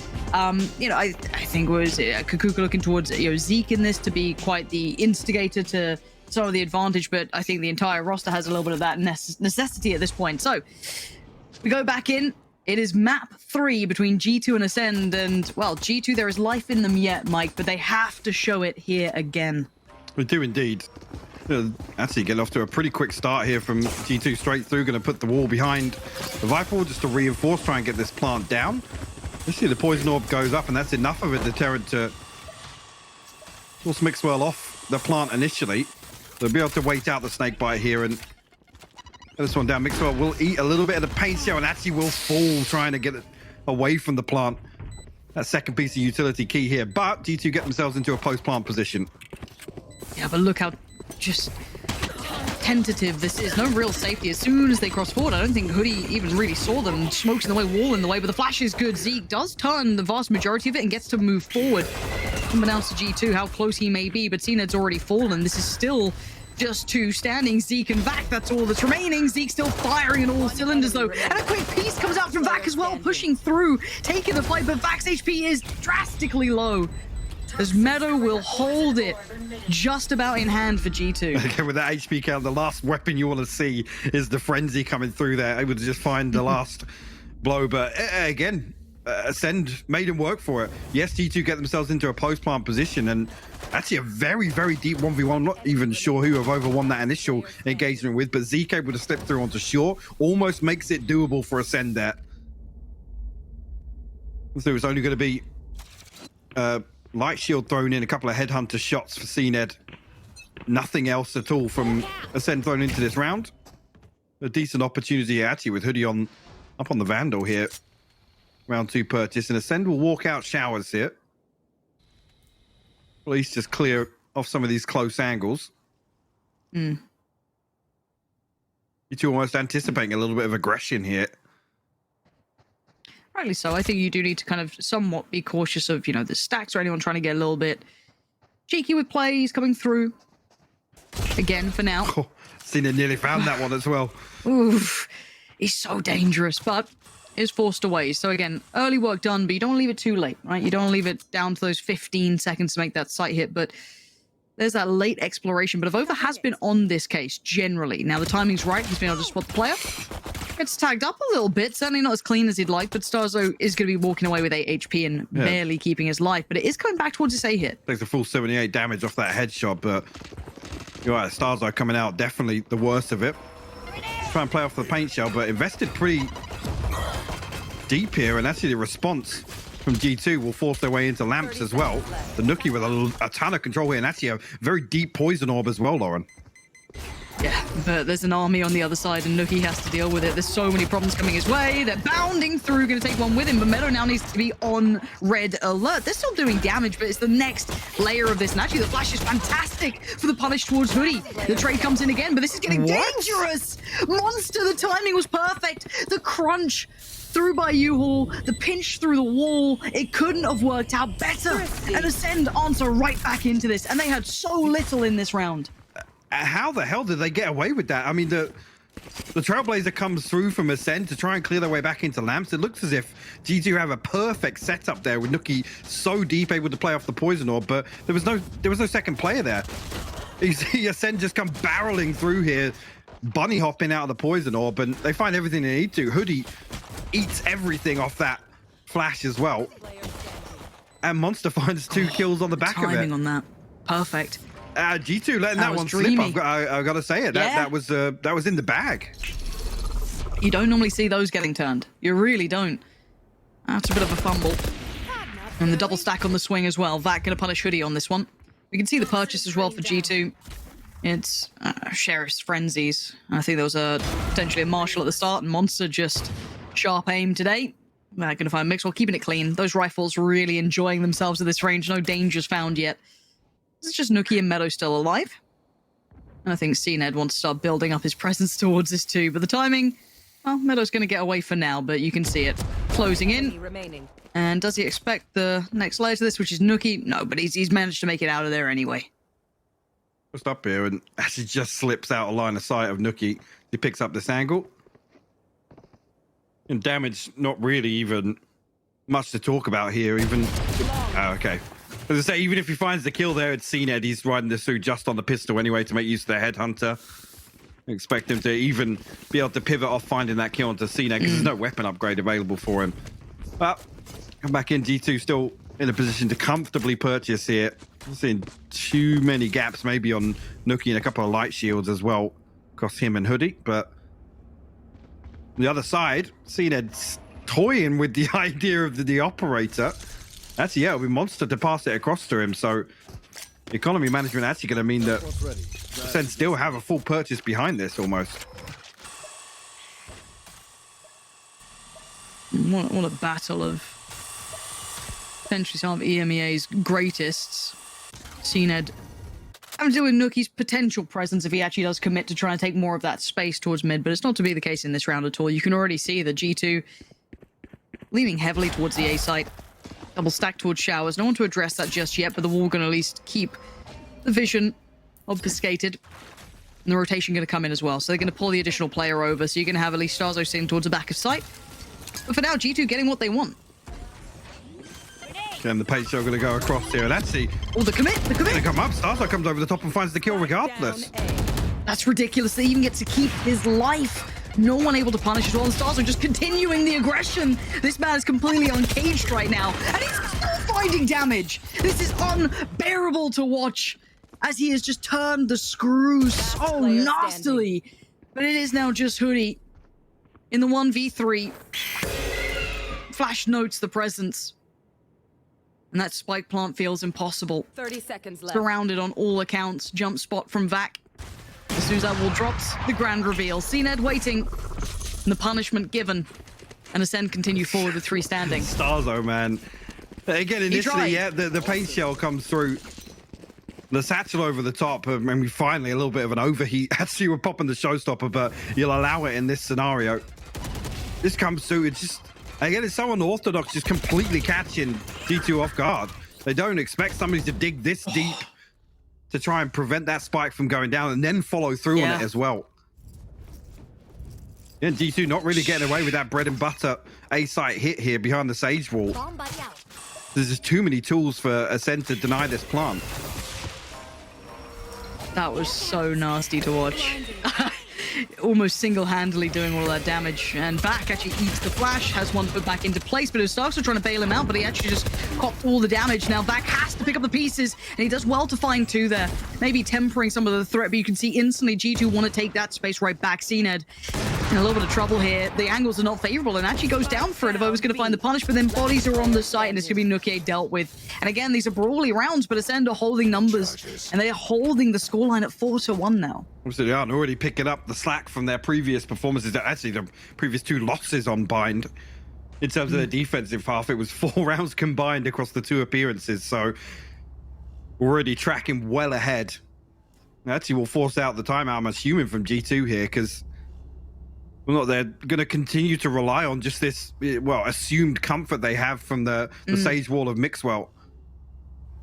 A little bit bizarre. We've got to see some sort of adjustment here to maybe pick up Shower's control. I mean, it's usually you look towards one of the 2, right? You either rely on that Sage Wall to get the default plant, or you have Shower's control to get some sort of control of front site. But if Acend are allowed to just sit in Showers and sit back site with the paint shell, the snake bite, there's just so many things to deny it. No, you're not wrong. Maybe something to be talked through at this point. Try and find some of the adjustments. It feels like some of these rounds are close enough to almost maybe get a plant, but by that point they have just been mullered on the way in, so there's just nothing to hold it. So again, I am curious to see what they adjust coming back into this. They should have a buy to play with as well, so... And again, look at the ultimates they're going to have to try and pull through into this. Plenty to lean towards, excluding Nuke's for now, but everyone else sitting relatively pretty. So this should be a pretty heavily contested round. If not, G2 have pretty much the upper hand by all accounts, at least in the economy aspect. Well, already seeing a positive, which is a couple of players. Well, as I say that, is Nuke considering it? It's looked as if this was going to be a setup to try and address Shower's control early on. The flash comes through. But here's the big adjustment from Acend. The Viper's Pit down short is going to deny any sort of progress in terms of space and make an A-site execute very difficult. Again, with where this Viper's Pit invested is, look how deep Monster's able to sit on it. But they have to walk all the way through that. Taking as much HP off in terms of the decay. This puts a little bit of the pressure back towards Starkso, but you can see the support system of CNED now being pulled over as well. You can have a little bit more faith in the fact that Monster can at least hold this down, right? Because as you said, how deep he is sitting is hard to clear. Now the divides come up and the Seekers have come down as well. Speaking of all those ults, they're coming online now, and that's ridiculous from Starkso. He gets the freest kill of his life. Monster's even succeeding towards Hoodie, trying to make their way through, and it's just looking disastrous. Pop the ult on the other side to at least maybe get a plant, but you can see the Wolves are at the door. There's 5 against them here. Not a single player from Acend feeling that pressure just yet, and Monster's punished of over. It's down to 2. Just Meadow and Mixwell. And how do you feel safe in this? Barely any vision, surrounded on basically all fronts. How do you hold this post plant? A lot on Meadow and that utility that remains. Has to try and play his life, and Mixwell, you got to take some with you. Ult now drops. Now you get noted. Now you get the fight. The trade comes in and Mixwell falls. It's all towards Meadow, and there's just too many players and too little time to handle them. And again, it's so bizarre though, Lauren, because they actually have a very, very nice execute on the back of the Cosmic Divide. Actually, a heads up utility usage from Monster as well. The Poison Orb actually positions to deny any progress past triple, and the Snakebite going and actually picking up a kill. But the wall over the top behind the Cosmic Divide gives Mixwell an angle onto the top of triple, but they allow the Viper's Pit to drop. That's the only thing they can rely on there in the post plant. Only thing keeping them safe. And barely at that. I mean, really like that on the way in from G2. Again, it's bold to try and push the site that the Viper's Pit is invested on, but they actually have a great answer for it. The one thing being that the Viper's Pit drops. I mean, you can see what Mixwell is presented with once it does. It just death. He was lucky to even get seen in that. It was just his 12 new angles that are just as likely to have a player swinging you from. It was an impossible position. And Acend are going walkabouts. They're going to have read the money situation. They know what the scenario is going to be. Maybe just a couple of sheriffs here and there, and it's punishment towards Nuki. Mixwell, next on the chopping block, potentially. Noted as well. Oh, this is unpleasant to watch. G2 just getting bullied. Avova tries to bail him out and does. That goes down for this over-aggress almost. And Zeke now needs to kind of temper the pace a little bit here. Even up. But again, trying to even filter away the weapons. Keep them out of the hands of G2. They are making this tricky. G2 will drift back towards A site, where there's an operator ready and waiting in the hands of Acend. Again, with losing Vac as well. Zeke and Saldo just going to stay put. I mean, they can do. Yeah. Acend forced away. Okay, that's nice. They've at least cleared the front line this time. Again, a lot of this from G2 looks quite good, and then something just falls to pieces.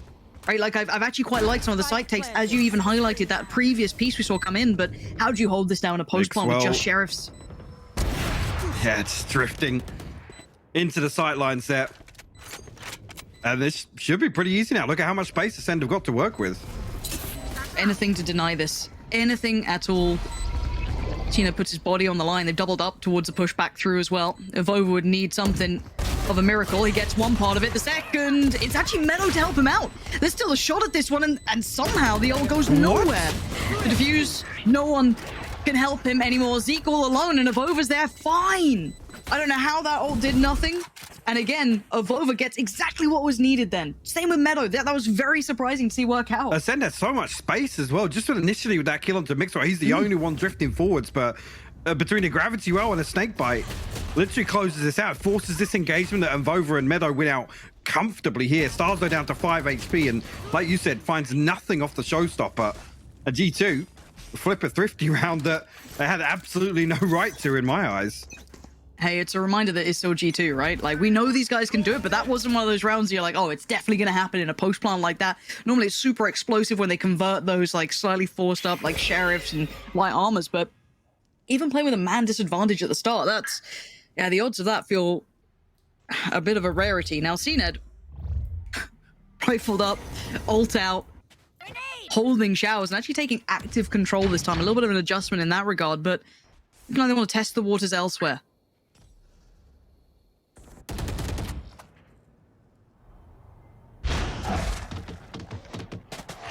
And pretty late on here, 60 seconds left on the clock, and G2 with no real progress towards either side just yet, but utility pulled out on both sides. They're walking long. They're walking long behind this smoke. This is ridiculous. You just don't expect it. But they still get punished. How did Vac not win that? Just missed that first shot. Like, that was teed up for him, right? Like, he had the first shot on him. He walked into the smoke. Yeah. Obviously wasn't clearing that corner either, so that's... Hey, you'll take them if you get given those moments, but they are few and far between. But now they have to make it count. 30 seconds, and they got to make a go of this. Playing up towards long, Nuki gets nothing with the ult, at least clears the corner, but that's about it. Double stacked up, look at this. They take down one, they're even. They didn't check it clearly enough, and Zeke, nice free entry, and now the squad says Acend is on the case, but he needs more, and he does not get more. Avova makes it in time towards Hooker, and suddenly things are looking like the gods are smiling upon G2 because there are some fortuitous moments in these rounds. Absolutely. I mean, great awareness there to try and regress on the back of noting the operator, right? They know that they have a chance to come through and find a favorable engagement, but I'm not entirely sure how Hoodie wins out. Shift walking into that smoke, it looked as if the angle was being held. Yeah. Lucky, though, great timing on of over there to find that trade, because the slow field from the Tour de Force could have been disastrous following on from that pick. Man, G2 are playing... I mean, look, we know what this means to them, right? This is a chance to basically stay alive at this point. It's not just another game. They have to keep digging deep like this. Right. Mutually assured destruction. Just... A key 1v1, actually. Huge. Coming out for showers there. Huge play for showers. Barry finding a trade. Barry. Big buzzer. And I think we're kind of going back to what was somewhat working, and the angle. I thought Stoxo had it again, but Nuki, what a shot from him. This thing started, but the brawl begins, and we saw it before, but this time it's Zeke on the case, and he's still up above. He's not backing away from this just yet, but it's Hoodie to find him. That's again with an operator, okay. A 4v3, CNED, Vac, and Monster, and they are amongst them. The wolves are not at the door, they're in the house. Hoodie's there, though, finding two, and suddenly it's all just Vac alone in a 1v4, and he ain't got it in him now. G2. This is just mayhem, but somehow it makes sense with them. I challenge anyone to watch that round back and just try and break down exactly what's going on default. Sliggy? There's so many sight lines denied. But a key indicator, right, is the Boombot and the Paint Shell both burnt up very early from Starzo, which for G2, like I said, it gives them a little bit of confidence behind actually just that dry hit towards default on A. Like, yes, they have the Cosmic Divide to rely on, but still, I mean, it's an absolute brawl across default. Yeah, and in this moment, if you'd like to try and keep your sanity, head over to Sliggy's stream and see how he breaks down that round, because I'd be curious. You know what I mean? Like, how, as you said, talk me through everything. Now, at this point, Acend hitting the timeout button, which probably not a bad shout, because how do you quantify what G2 have been doing, right? Some of these rounds are out of the ordinary, hard to replicate, but they've now made it work a couple of times. So it's like a couple of misfortunate moments as well for Acend. Again, like that kill that could have been Vax, spiraled out of control. You've had these, you know, super bursty A takes, but the theory's there to an extent, and also the money to a degree. I want to see how they spread the wealth, what they go for with this purchase for Acend. But on the other side, G2 have carved themselves back into this game, and it's not been on the plate by any means. These have been hard fought 4 rounds. A gift. Teleport's ready. Has whether or not now Acend will resort back to what was working so well for them in the start of this half, at least. They've seen it's going to look to get a little bit aggressive on short here with the operator. And actually misses the cross there. And the defender always has the advantage in that scenario, again, to catch the cross, or at least catch somebody walking away from the barrier dropping. Actually misses it here.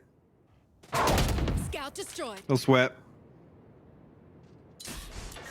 Vac noted at least one player on the other side of the Trailblazer. And no real solid information, though, to act upon here for Acend. We'll commit at least. I mean, seeing he's got early enough contact here, if he even doesn't find the kill, he can scramble a rotation through, but Spike not committed either. Does actually catch the return on the cross, but no damage done. Lucky to get away with his life actually in that scenario, Meadow. Yeah. Wouldn't want to toy with that again, but it looks like they're going to try and congregate towards that B site. It's pulled the rotation, though, interestingly enough. I've got your train. Now that's when you get the sweat on the brow, though, and he's put his life for it. A 1-for-1 trade may not be good enough here at this point, because again, Nuki plays just ahead of that smoke popping and gets the punish towards Monster, and the site's all theirs. The spike slowed down on the cross. Maybe someone could catch it, but you can see just the barrage of utility in the way. There's no way that could be caught. So now, Spike's down. This post plant's not going to be easy to break back in towards Cena, Starzo, and Zeke. Got their work cut out now. And with the judge in the mix as well. And the flash comes through to try and get Starzo back on the face. Still finds that kill to over. Totally blind from the paranoia, but still got more left to do. And Nuki up close and personal finds the kill. 30 HP left for CNED. What? Oh, fair enough, CNED. Only 30 HP. And it's a 1v1. But this time he was getting paranoid about the wrap, but Mixwell has not moved. He held stoic in nature on the site, did not move a muscle, and deals with CNED, who started to heat up in that round. It is 5 apiece now, Mike. This game is as close as I think it's going to get, right? Like, this is ridiculous between these two. But for me, G2 are just being so explosive in nature and hard to quantify, and I don't know if Acend have a beat on it, and their money is now in tatters. I mean, they overcook it a little bit. Who do they spot? It's Meadow, right? I mean, I don't even know if Evova's confirmed in terms of being just next to him, but that's what pulls the rotation. Really, really strange to see that. Again, the timing just not there. As soon as Vac goes 1-for-1 on long, he tries to slow things down a little bit, buy a bit of time for his team. But again, actually, the swing from Nuki out of hookup finds the kill exactly the right time. So I'm actually going to try and... Well, Starzo thinks he messed that up, but nearly actually catching a bit of damage onto Meadow. But remember, Mike, if this was the other way around, if the buy was the other way around, I'd be like, right, it's G2, they're going to win this round. If they've got Sheriffs, I don't know if Acend have that in them yet. Do they have that G2 spirit to just somehow make it work? I'm waiting to see if it can happen. Look at the minimap again, though. Yeah. What do they think they've learned here? Like, is it just this? Is it because CNED's taken space and they've seen nothing? But I wouldn't say they've contested shouts particularly often. Like, again, this is the freest site that G2's going to have in a while. They'll take this with open arms. This is great for them. Absolutely. Thank you very much. Get a plant and gets out of danger as well. Stars are not able to find anything this time around, and will reinforce the lamp's hold this time as well beyond that poison orb. And G2 had a massive advantage in terms of the weaponry here as well. Mixwell makes that show, but actually gets traded out here. The flash is perfect into lamps, but nothing comes of it just yet. Vac, last man standing, will find another. Eventually, yeah, but 2 HP. Hoodie swings through with a classic. And G2 finally, after what seems like an eternity, find their round win here. Oh, sorry, their round lead. It's only one coming into last, and an opportunity here to actually close out 7-5, what was possible on Icebox as well. Acend almost running out of steam with how successful the start of this half felt, Lauren. Yeah, no, I mean, part of that maybe... I don't even know how to look at this in an objective manner. Again, CNED and Acend so close again. Those ults coming through, but just that, literally one step away in some of these aspects. I want to see what they're up to here. Again, looking at G2, just kind of, testing the waters, see if they can maybe feel out where, CNED is with that operator poop, potentially coming through, find out where any of these approaches are coming from. I mean, Vac's getting information, but what can you do with it? Sometimes, even after what he's tried the best he can, he still just gets overrun. The patience being shown this time. And the tempo change is just so hard to handle, these gear shifts that are coming out from a very, tentative, default-heavy start. You can see the exploration coming out towards middle as well. Nuki trying to be the kind of can opener with this. And Monster's not particularly backing away either. Holds the angle. Huge punish on Nuki. A little too confident in the utility to force him away, and that's already a big loss. Viper's Pit in response as well, try and reinforce this. Actually, Mixwell going to retrieve the orb here. We'll have the res online now. Whether or not Acend are going to make a play to try and deny that. You can see actually CNED posted up, holding it over elsewhere. We'll find a kill onto Starzo to create an opening. 30 seconds left. Actually, Shouldn't be napping in showers. It's dangerous. No. That amount of water on the floor. Definitely not. Zeke actually burns the paranoia very early. He's punished as well. Actually, on the back of, luring Acend into almost holding that res. It's almost a perfect bait from G2. If it works, it works. I wouldn't... three remaining. CNED, Vac, and Monster. Ult comes in as well, just the icing on the cake. And Hoodie waits. Who's the first one to step forward? Spots him, deals with him, beheaded. Vac's gone. Monster's barely alive, literally 1 HP at this point. CNED dives in though, finds Hoodie. Gets the ult out, and maybe there's still a moment of opportunity. Maybe there's still a chance in this, but it has to happen now. And Mixwell willing to try and put his life on the line to hold this. Keep them back by the time. And he finds one of the bodies. Monster's now gone, and it's just CNED. And time is his biggest problem. And look at this. Look at the state of this. Just painted green, and he's got no time and no chances. And I think he knows it. Somehow, G2 come out with the upper hand in that half. Crazy to consider how comfortable. I mean, look at the timeline here. Acend were in total control at the start of this. Actually, that's flipping massively. that round 2, right? The round 2 was where they come in with just classics and the headhunter, and they flip that back in their favor. They got a little bit of a run, but then G2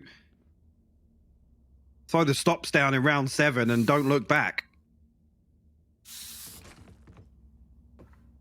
And the fashion in which they did it. And thinking back on it, right, there's always a chance that these two teams could have that just explosive style to them, and you see it clashing like this.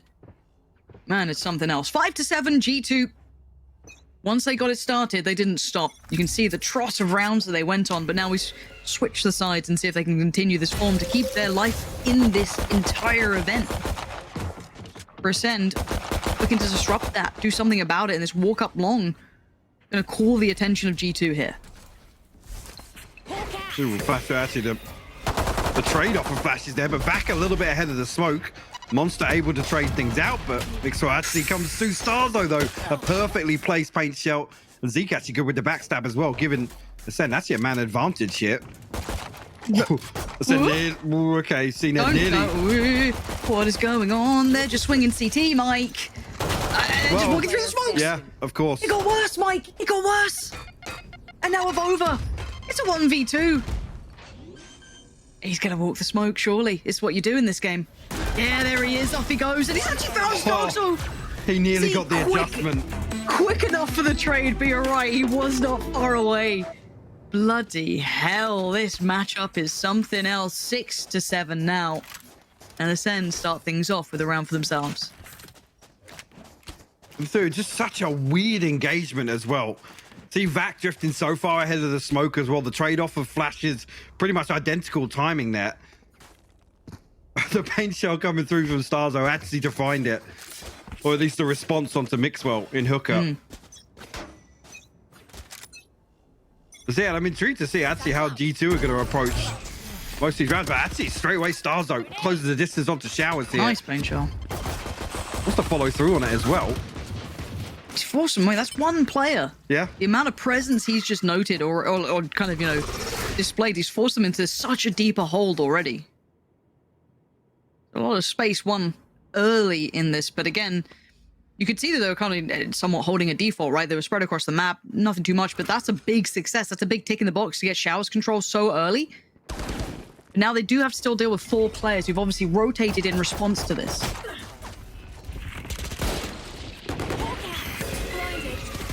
Nice little swing towards CT. I mean, there's still a little bit of danger in this, but bear in mind the weaponry, the armor, it's all still there for Acend. Even with the bodies in the right place for G2. And the Savova can double down though. Okay, dealt with by Starzo, and now it's just Hoodie. This should be a formality at this point, and 3 stand. Decent conversion as well, carry across the majority of the inventory here. Well, actually CNED sitting comfortably up at 5,300 now. See what they throw in the mix here. Monster already. That's a good spot. What's the Spectre and whether they're actually going to pass that across? Well, a Vandal invested here for CNED. We'll put him down to 1,200 after this purchase. So definitely looking to try and bolster this purchase a little bit. So he's looking because there's funds elsewhere to spread the cost a little bit. The rifle not really necessary, but we want to try and make it work. We're not going to try and play some trades off that Vandal. Right there. Vova will note actually the poison orb landing, and they're walking close. Acend already stacked up on this, Lauren. Yeah. Vova, lucky to keep his life in this. And Nookie, get out of here! Finding Starzo just flying through the air. There's something about Nookie on this map who gets a little bit more magic allowance, seemingly. As G2 tucked towards CT, they can't move any further forward, just depending on maybe the paint shots to do a bit of chip damage, but that's about all it's going to be. Zeke with the timing, going to keep that just alive for himself, turning in case there's a flash of any variety coming through that, but there isn't. Hoodie looking like they just want to dry walk this. There's the flash, he eats it this time, and actually, he goes down. G2, perfect so burst. Good. Right back through. You could see them attempting to preempt that flash through the smoke, but again, G2 make it work when necessary. 4 of them staying in this as well is massive for their money. Carry across 4 rifles. Meadow Potential to drop one across, maybe. They're going to be struggling a little bit. Yeah, they will get a Phantom in his hands. Yeah, like I said, with that rifle being invested, yes, Cena can sit back on the Headhunter, but there's no space elsewhere in the economy to make sure there's rifles across the board for Acend. So a little bit strange to see that, but... It was not strange, Mike. No, Technical pauses. No. We were due one. We were. We really were. Things were going too smoothly. Going too easily. Let's pump the brakes. Looking toward actually some, I mean, with Stars though, very early on, we saw retrieving the orb in shower, some great progress towards the showstopper already. Seeing it, the one that ultimately is, I guess, off the pace. If you are going to throw a rifle in the mix in that previous round, you're fine with it as if the assumption is that the Tour de Force is on the horizon, but certainly not in this round. Even really with retrieving an orb, it's still 2 away. Seeker's available though. On the other side, G2 only really have the res to work with, so they want to get a little aggressive here and make use of that on B site. You can see already Nookie and Hoodie stacked up with him. And so far, I mean, other than Vova nearly getting caught off guard there on short, G2 have been good for this 2-man hold on A. Yeah. Again, if you're just tuning in and you're wondering why there is a technical pause, I think Starkso just... little game crash. Should be fine. Should be back with us soon. So, shouldn't be a huge problem. I say that. Really probably jinxed it, but, you know, here's hoping. Oh, it's coming back to us, which means, oof, not good things. So, get cozy. Get cozy, folks. Jorts made me a little self-conscious recently, Mike. Go on. People have realized how much I say bloody hell. And they've really started to layer on the, like, you know, the British accent to it. You're almost as bad as Ryan. Ryan using the word poo on the desk. That's using insane to me. It's just crazy. Yeah. The word crazy actually offends me as well, Mike. For the stream. You need to watch yourself, because I'll start throwing down. Don't you do this? All right? Yeah. I know that you've been away. You've had, you know, a little bit of time off, rest and relax. For 1 week. In fact, actually, it was just 1 day I was away. Well. How long were you away for? I'd say you really got for nearly 4 weeks, actually. That was crazy. That's ridiculous that you've done that. Really missed casting with you, Mike. Tom, Thank you. If you're free. I don't think he is, actually. Yeah, he's definitely busy today. Busy, yeah. Is he doing his little podcast? That sounded really condescending, little podcast. I was going to say, yeah. That was horrible. I'm sorry, I didn't mean it. It's been great to watch, actually. It's been quite enjoyable. I've really enjoyed the content, actually, Tom and Mitch. Keep it up. Regardless of what Lauren says. Look, I didn't mean it. And I've made it sound terrible. But it's nice to see people creating content. It's always good. Right, so let's kind of roll this back into the room, because I do think the players should be getting ready soonish. Map 1 felt weird, right? Is what it is, just an absolute blowout. Map 2... Well, an anomaly. I think it's fair to say. We're obviously talking about considering how the next maps have been. Yeah, talking about the performance from CNET as well, and how uncharacteristic that was, particularly on Split as well. That I think anomaly is the best fitting for that. But coming back in, Icebox is where you ultimately look towards G2 to take the reins in terms of the series, right? That for me is immediately where my eyes go towards. That's a safety net. Exactly. So to see Acend swing that one back in their favor now, and we come to Blind that has felt very back and forth, honestly. Very brawly, which is almost G2's territory. I agree. But it's Acend really to throw a spanner in the works here. And I'm keen to keep my eye on Stars, though. It's one that even think back to the Agent Select, where you'd almost expect with Starzo switch onto the controller to have Zeke shine on this role once to get on the raise, but yeah, definitely for me the test comes from the test comes from the attack. More so Starzo having massive impact in terms of his utility on defense, but a little bit of an allowance here if we see a couple more buy rounds in the second half. Yeah, something to keep in towards your minds. Now we are back underway, so thank you for the patience. Starzo back with us. You're just tuning in. Map 3, 7 to 8. G2 just in the lead for now. Let me see if that continues as Acend now on the attack. We can disrupt this, and it looks, again, this paint shell could have been nasty, forced a little further forward, and Hoodie gets the punish. Isolating back, the flash comes in, tries to keep his life, actually gets away with it as well. Zeke furious about it, you can imagine, but gets the heal and gets to fall away. And the paint shell perfect to just split Acend as well. Force one player a little further forward. Mixwell playing a dirty spot underneath hookup. Left. Rarely checks upon. No smoke above him just yet, though. Acend actually going to swing out on this, and again, two complementary angles from Mixwell and Hoodie, Wow. and Nookie to come through to seal the deal. G2 find their 9th. Now Acend, you got to start getting a little bit worried. Cned and Starzo won off their ultimate, so possibility to get them online here, but with how G2 have been holding on to B site, this long control was heavily in their favor, so that orb is definitely not a freebie. They have to work for it. You know, a stark contrast on the other side with Starzo taking Showers control pretty comfortably, but look at the response from G2 already. Couple of bits of utility invested here. The wall actually initially a little deeper, and also some utility from Avova to maybe prevent them from getting this. Yeah, you can see the attempt at it. Vac just gonna stand tall. Trying to start building towards what they need. Starks are still showing presence. You want to play? Let's And you can play. hear it ringing out throughout the map. Cned all ready to go, trying to be the game changer, the influencer to this. Actually, Monster getting kind of... I feel like Meadow's aware of the chance of this, but he's so far ahead of the curve. And, well, he gets found anyway. So all of that for nothing for Monster. And if anything, a giveaway as to what the next part of this puzzle is. And Cned happy to try and lead the way on it. Barrel shows, but it doesn't matter. Cned still too quick. Tries to keep that plant safe. Anything to stop it. You see the attempt of utility. That is perfect. Pulled in. An attempt to get away was punished by Nookie. I've got And the gravity well coming through. And now all that utility poured in. Seekers on either side. Nookie in the meantime did find back, leaving it just down to Cned and Stark. So some of the heavier hitting players, but you can see this is now going to be bloody by either account. All comes through. Starkso just wants to send it, gets it, and now they just need that final icing on this. These two players are ridiculous at this game. Starkso and Cned save Acend in this round. Yeah, literally save them, bail them out. Actually, and G2 early on, you see the initial attempt to deny that orb and Showers. I'm almost thinking there, Nookie, put the paint show in the mix. They have a star set there for a gravity well. The snake bite goes through. Again, it's unconfirmed what's on the other side of things, but it almost felt half invested there. They read it perfectly. They know that Acend have to make a play for some of these orbs to get the Tour de Force online or the showstopper.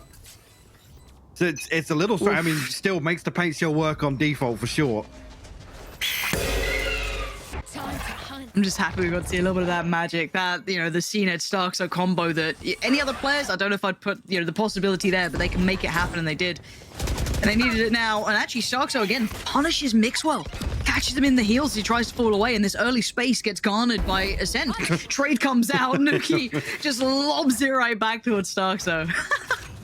Just has to sit and stare at the paint shell as it lands at his feet.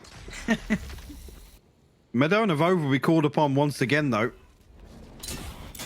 Two-man hold on A site, and they actually pop through it somehow once again.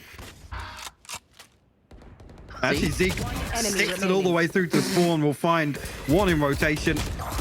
Eats the flash, though. Hoodie finds that, but a 1v3 presented. I think he will just resort back to saving that operator. Already, though, look where Cned is, though. He's going to catch... Oh, did he? He might have got in range to hear those steps. He's already reading it perfectly, but... He's on the hunt. He is. He wants that removed. It's a big boon to keep, isn't it, though? If you're able to bring across that operator and just miss each other like ships in the night. So it does seem as though Hoodie will be able to keep this one safe. And for Acend, you know, it's obviously just a bonus if you're able to punish that, maybe take it across yourself as well. No harm, no foul in trying. But for them, the round is imperative. Going to tie up the score here now. 9 apiece.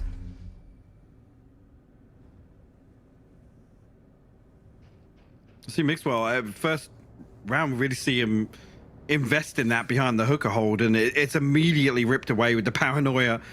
I think actually Starzo double blast packing in. The perfect take there. No real contingency behind that as well. It's obviously Mixwell on the Sage. It makes it very difficult for him to dip in, find a kill, and get away quickly, but almost why you'd expect to see Mixwell, particularly on a Sage with an operator purchase, play a little deeper maybe. But can't argue with maybe switching things up. G2 will call a timeout here, so potential actually to play with that a little further. Lots of ults to play with. Avova all away from the Cosmic Divide, but Rez, Showstopper, and Viper's Pit available.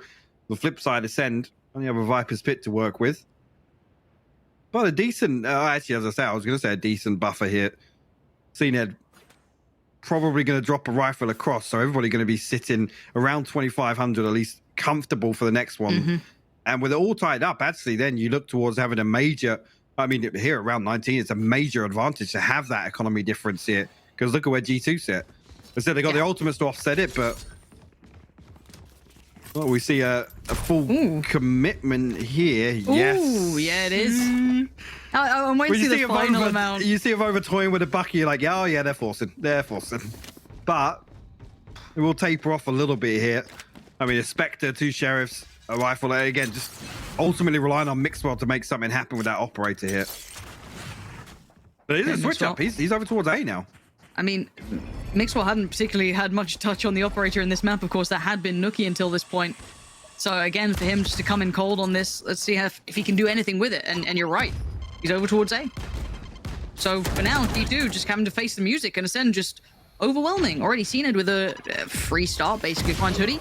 Doesn't expect Avova to hit that shot so quick though, and Avova's still going to keep his life for now. Does he get to fall off of the back of it? And it does seem as though the wall's going to go up. Nookie though tries to go exploring. You can see what's on the other side. He's in danger, and maybe not. Nookie, what? How do you do this? He is just built different, still gets to keep his life and takes one away. He nearly found Starzo as well. That's the crazy thing. Starzo's down to like 5 HP, Lauren. I can't believe it. And now 3 of them still stand, and they walk on in. Mixwell was waiting with loving arms, finally gets a touch on the operator, and it looks good still. Sits in that deeper angle, forcing them to feel uncomfortable in the cross, spots the barrel, and delivers the punishment. It's just Vanguard and Starzo, the last one alive now. Oh, this is the G2 round that you expect to see, of course. They have Spectres, odds and ends, and 1 operator, Mike. And of course, they win the round. They do. Actually, when you think about what sort of an advantage Ascend were in, now they're completely reset. They could have played that out and just almost the slow burn, make sure they're just playing trades, because they still would have come out on top. But, I mean, this is so quick as well that look at the HP on Starzo. Well, it didn't end up mattering anyway, but... No. Of course, that's the round the G2 convert. And this could be awful. I mean, this could be G2 finding map and series point. There's 11 on the board potentially here in this buy round. Ascend will be back down to nothing. Ultimate's missing as well. Look at it, still only the Viper's Pit. A little bit of a standoff here on Long as well. And the flash comes through. Oh, Hoodie! I don't know. Have you got 9 lives? How are you standing? Well, the timing is perfect on the smoke as well.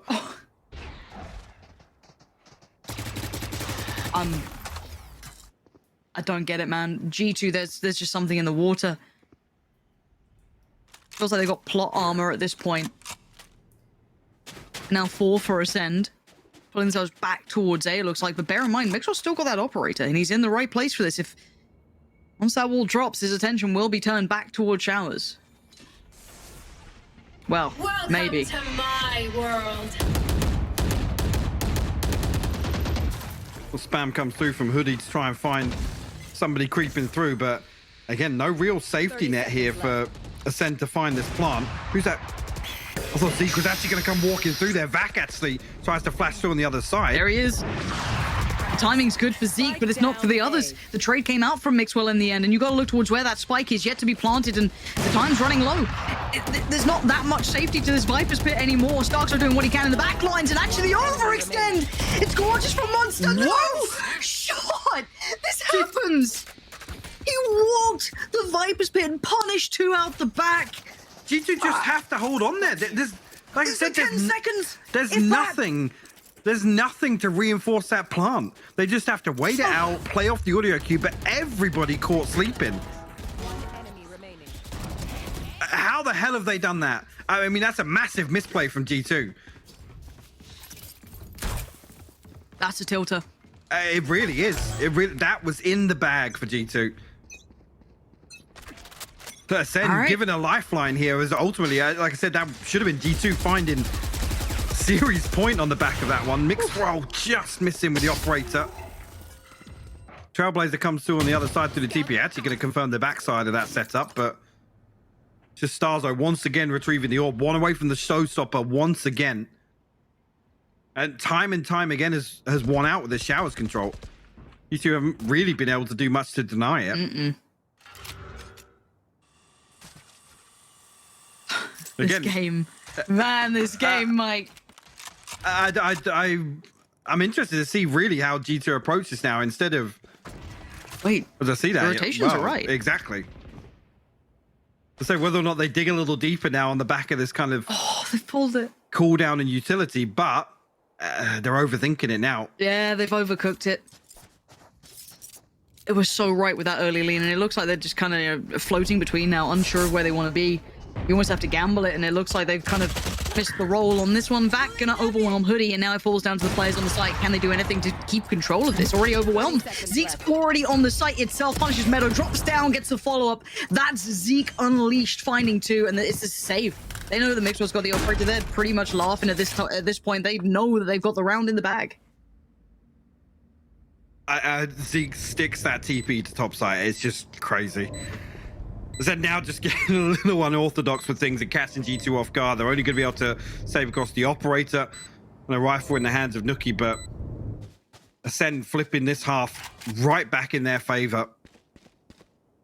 A comfortable lead in terms of, actually, we'll take a quick glance at the other ultimates for G2, but I don't think there's an awful lot else to work with. And with this composition, you really do look towards the showstopper to be the one to focus on. Now noted. We'll be able to hold on to both weapons here as Acend look to close the net. Desperate attempt at it. There's the operator gone. Nookie is gone as well. That's massive impact in these final potential rounds. That's 11 to 10 and nothing brought over. And look at the money. My fuck, it's 2.7, 2.83. It's the G2 conceded? It is G2 though. It is G2, man. There's always danger in these rounds, even if it's just a couple of sheriffs and odds and ends. For some reason, they find gears to go to in this, but this might be a step too far. The Starzo is going to pull out the showstopper here to try and blow this round open. Viper's Pit actually invested in this round here. CNET finds him over drifting through short. Sorry, actually, look at this. Look at the pace. Oh, he actually misses it. What is that? Hoodie just hit Monster with that, and then CNET answers back with 3 of his own.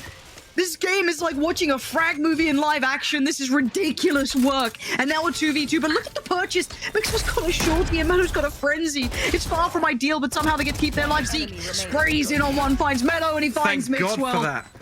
What on earth almost just happened? Nookie again pulling off absolute magic with the blastbacks to avoid the showstopper there. Then Hoodie finds 2 kills. Nookie finds the one into Star Zone. You think there's no way, right? I'm done. I'm done. Why is the replay not already rolling for those kills? Please. Don't you tell me you don't have it. Production, we've been friends. Oh, no. Well, I want to see after the game, at least. It better be. I want it He's slow-mo literally an down. escape I want artist it. with those blast packs, man. Mate, unreal. Sometimes you just become a passenger in these games, even as a commentator, because you just the unthinkable happens. Now the buy comes out for G2, and it's got to be now or it's got to be never. This is their chances on the line, and Acend carved their way to 12. And CNET is posted on this one, and Nookie's going walkabouts. Him and Hoodie joint operation together, pushing down by Long, and Zeke's going to be forced away from this. But it's a big indicator early on. They're going back for a fight. Your trail. And the fall away from Hoodie backs off. But bear in mind, Nookie's still around on this. He is certainly not backed away. The Seekers don't really give away too much information. Actually, in response, this will just do the upper hand in terms of information. CNET still posted up, and actually Acend looking to maybe act upon that. They look as if they're going to pull the spike back towards A. All right, they pulled the plug on that previous attempt. Bringing back through, got to clear Mixwell. And he's actually won the fight. That's a He's big taken win. down Cena, and that's massive. That's a. But look at the TP taken as well in the meantime as well. They've just flanked each other, and Meadow succeeds against Vac. Hold on, they're winning fights. This is still possible. 15 seconds and a 2v3, but Zeke still stands, and as does Monster. But this position, he can't make the most of it, and Monster's timing's off. Zeke punishes him over on the way through. It's down to the 2v2. They need the spike planted, though. That's the main goal for Monster. And he's got it. He's got the time on this side. You're right. Flash comes back up. Nuki on the flank. He spots one, and he gets the spray on Monster. By the skin of their teeth, it's all on Zeke to try and deny it. Crush, break their hearts, and Nuki delivers from far.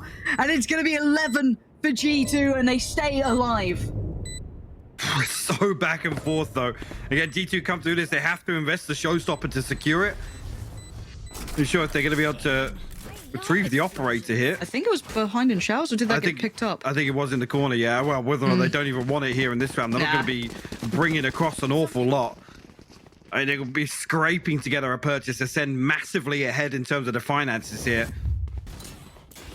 And the final round of regulation here, G2 have to make a stand on, well, a purchase that suited them previously. But they've got it all to do once again. 2 judges, a Spectre, and 2 rifles for G2 to make it work. Deep breaths. This is the one that matters. It's OT or it's G. Ult comes out. Strikes fear into the hearts of most. And Avova posted on this. Ready for it, cleared. They want to punish this already, but Avova's still... Oh, there it is! Starks with the spray! Catches him off guard, and CNED now has to somewhat try and work his way up here. Starks are going to find Nuki as well. This is not looking good for G2. It's falling apart at the seams, Mike. Meadow, Hoodie, and Mixwell. That's all they've got left. Hoodie just out of arm's reach here. Well, CNED's actually going to commit to full swinging this angle. Hoodie been good for it previously. His second flash coming back off cooldown now. Whether or not he makes a play off that. It literally is. I mean, CNED's the only one here long, so he can find this. He can maybe... Actually, no, the timing's going to be... Backup's not there, here. but yeah, Vac and Zeke drifting across now is going to make it even more difficult to isolate one. It's good, though. He's found CNED. There's now more, though, and he gets overwhelmed. There's the trade. And with these numbers advantages sitting in Ascend's favor, that's more than enough. The final 2 players, we know where they are. Meadow and Mixwell were a mile away. And you could already see the attention being drawn. Starkso considering this. Yeah. Starkso's here to protect the res. They have to come through from Hooker here and there. All the timing. Almost looked away. And gets tagged up, but he's still just trying to play his life. Gets overwhelmed. Mixwell gets unleashed. Can they do any more? The res is something they would desperately want to try and pull off here. Monster tries to deny any sort of presence, and Mixwell clears close and goes for the res. He's back on his feet, and there's a rifle upgrade as well. Avova now stands, but there's a time limit. They've got to get going. They have to make this drop. Back on watch. He is on guard duty. The tags come through. Zeke's still fine. So much Monster time as well. up. This is going to be the brutal crossfire to break it. He can't do it. Ascend close out the game at 13-11. G2 have to face the music in this one, but my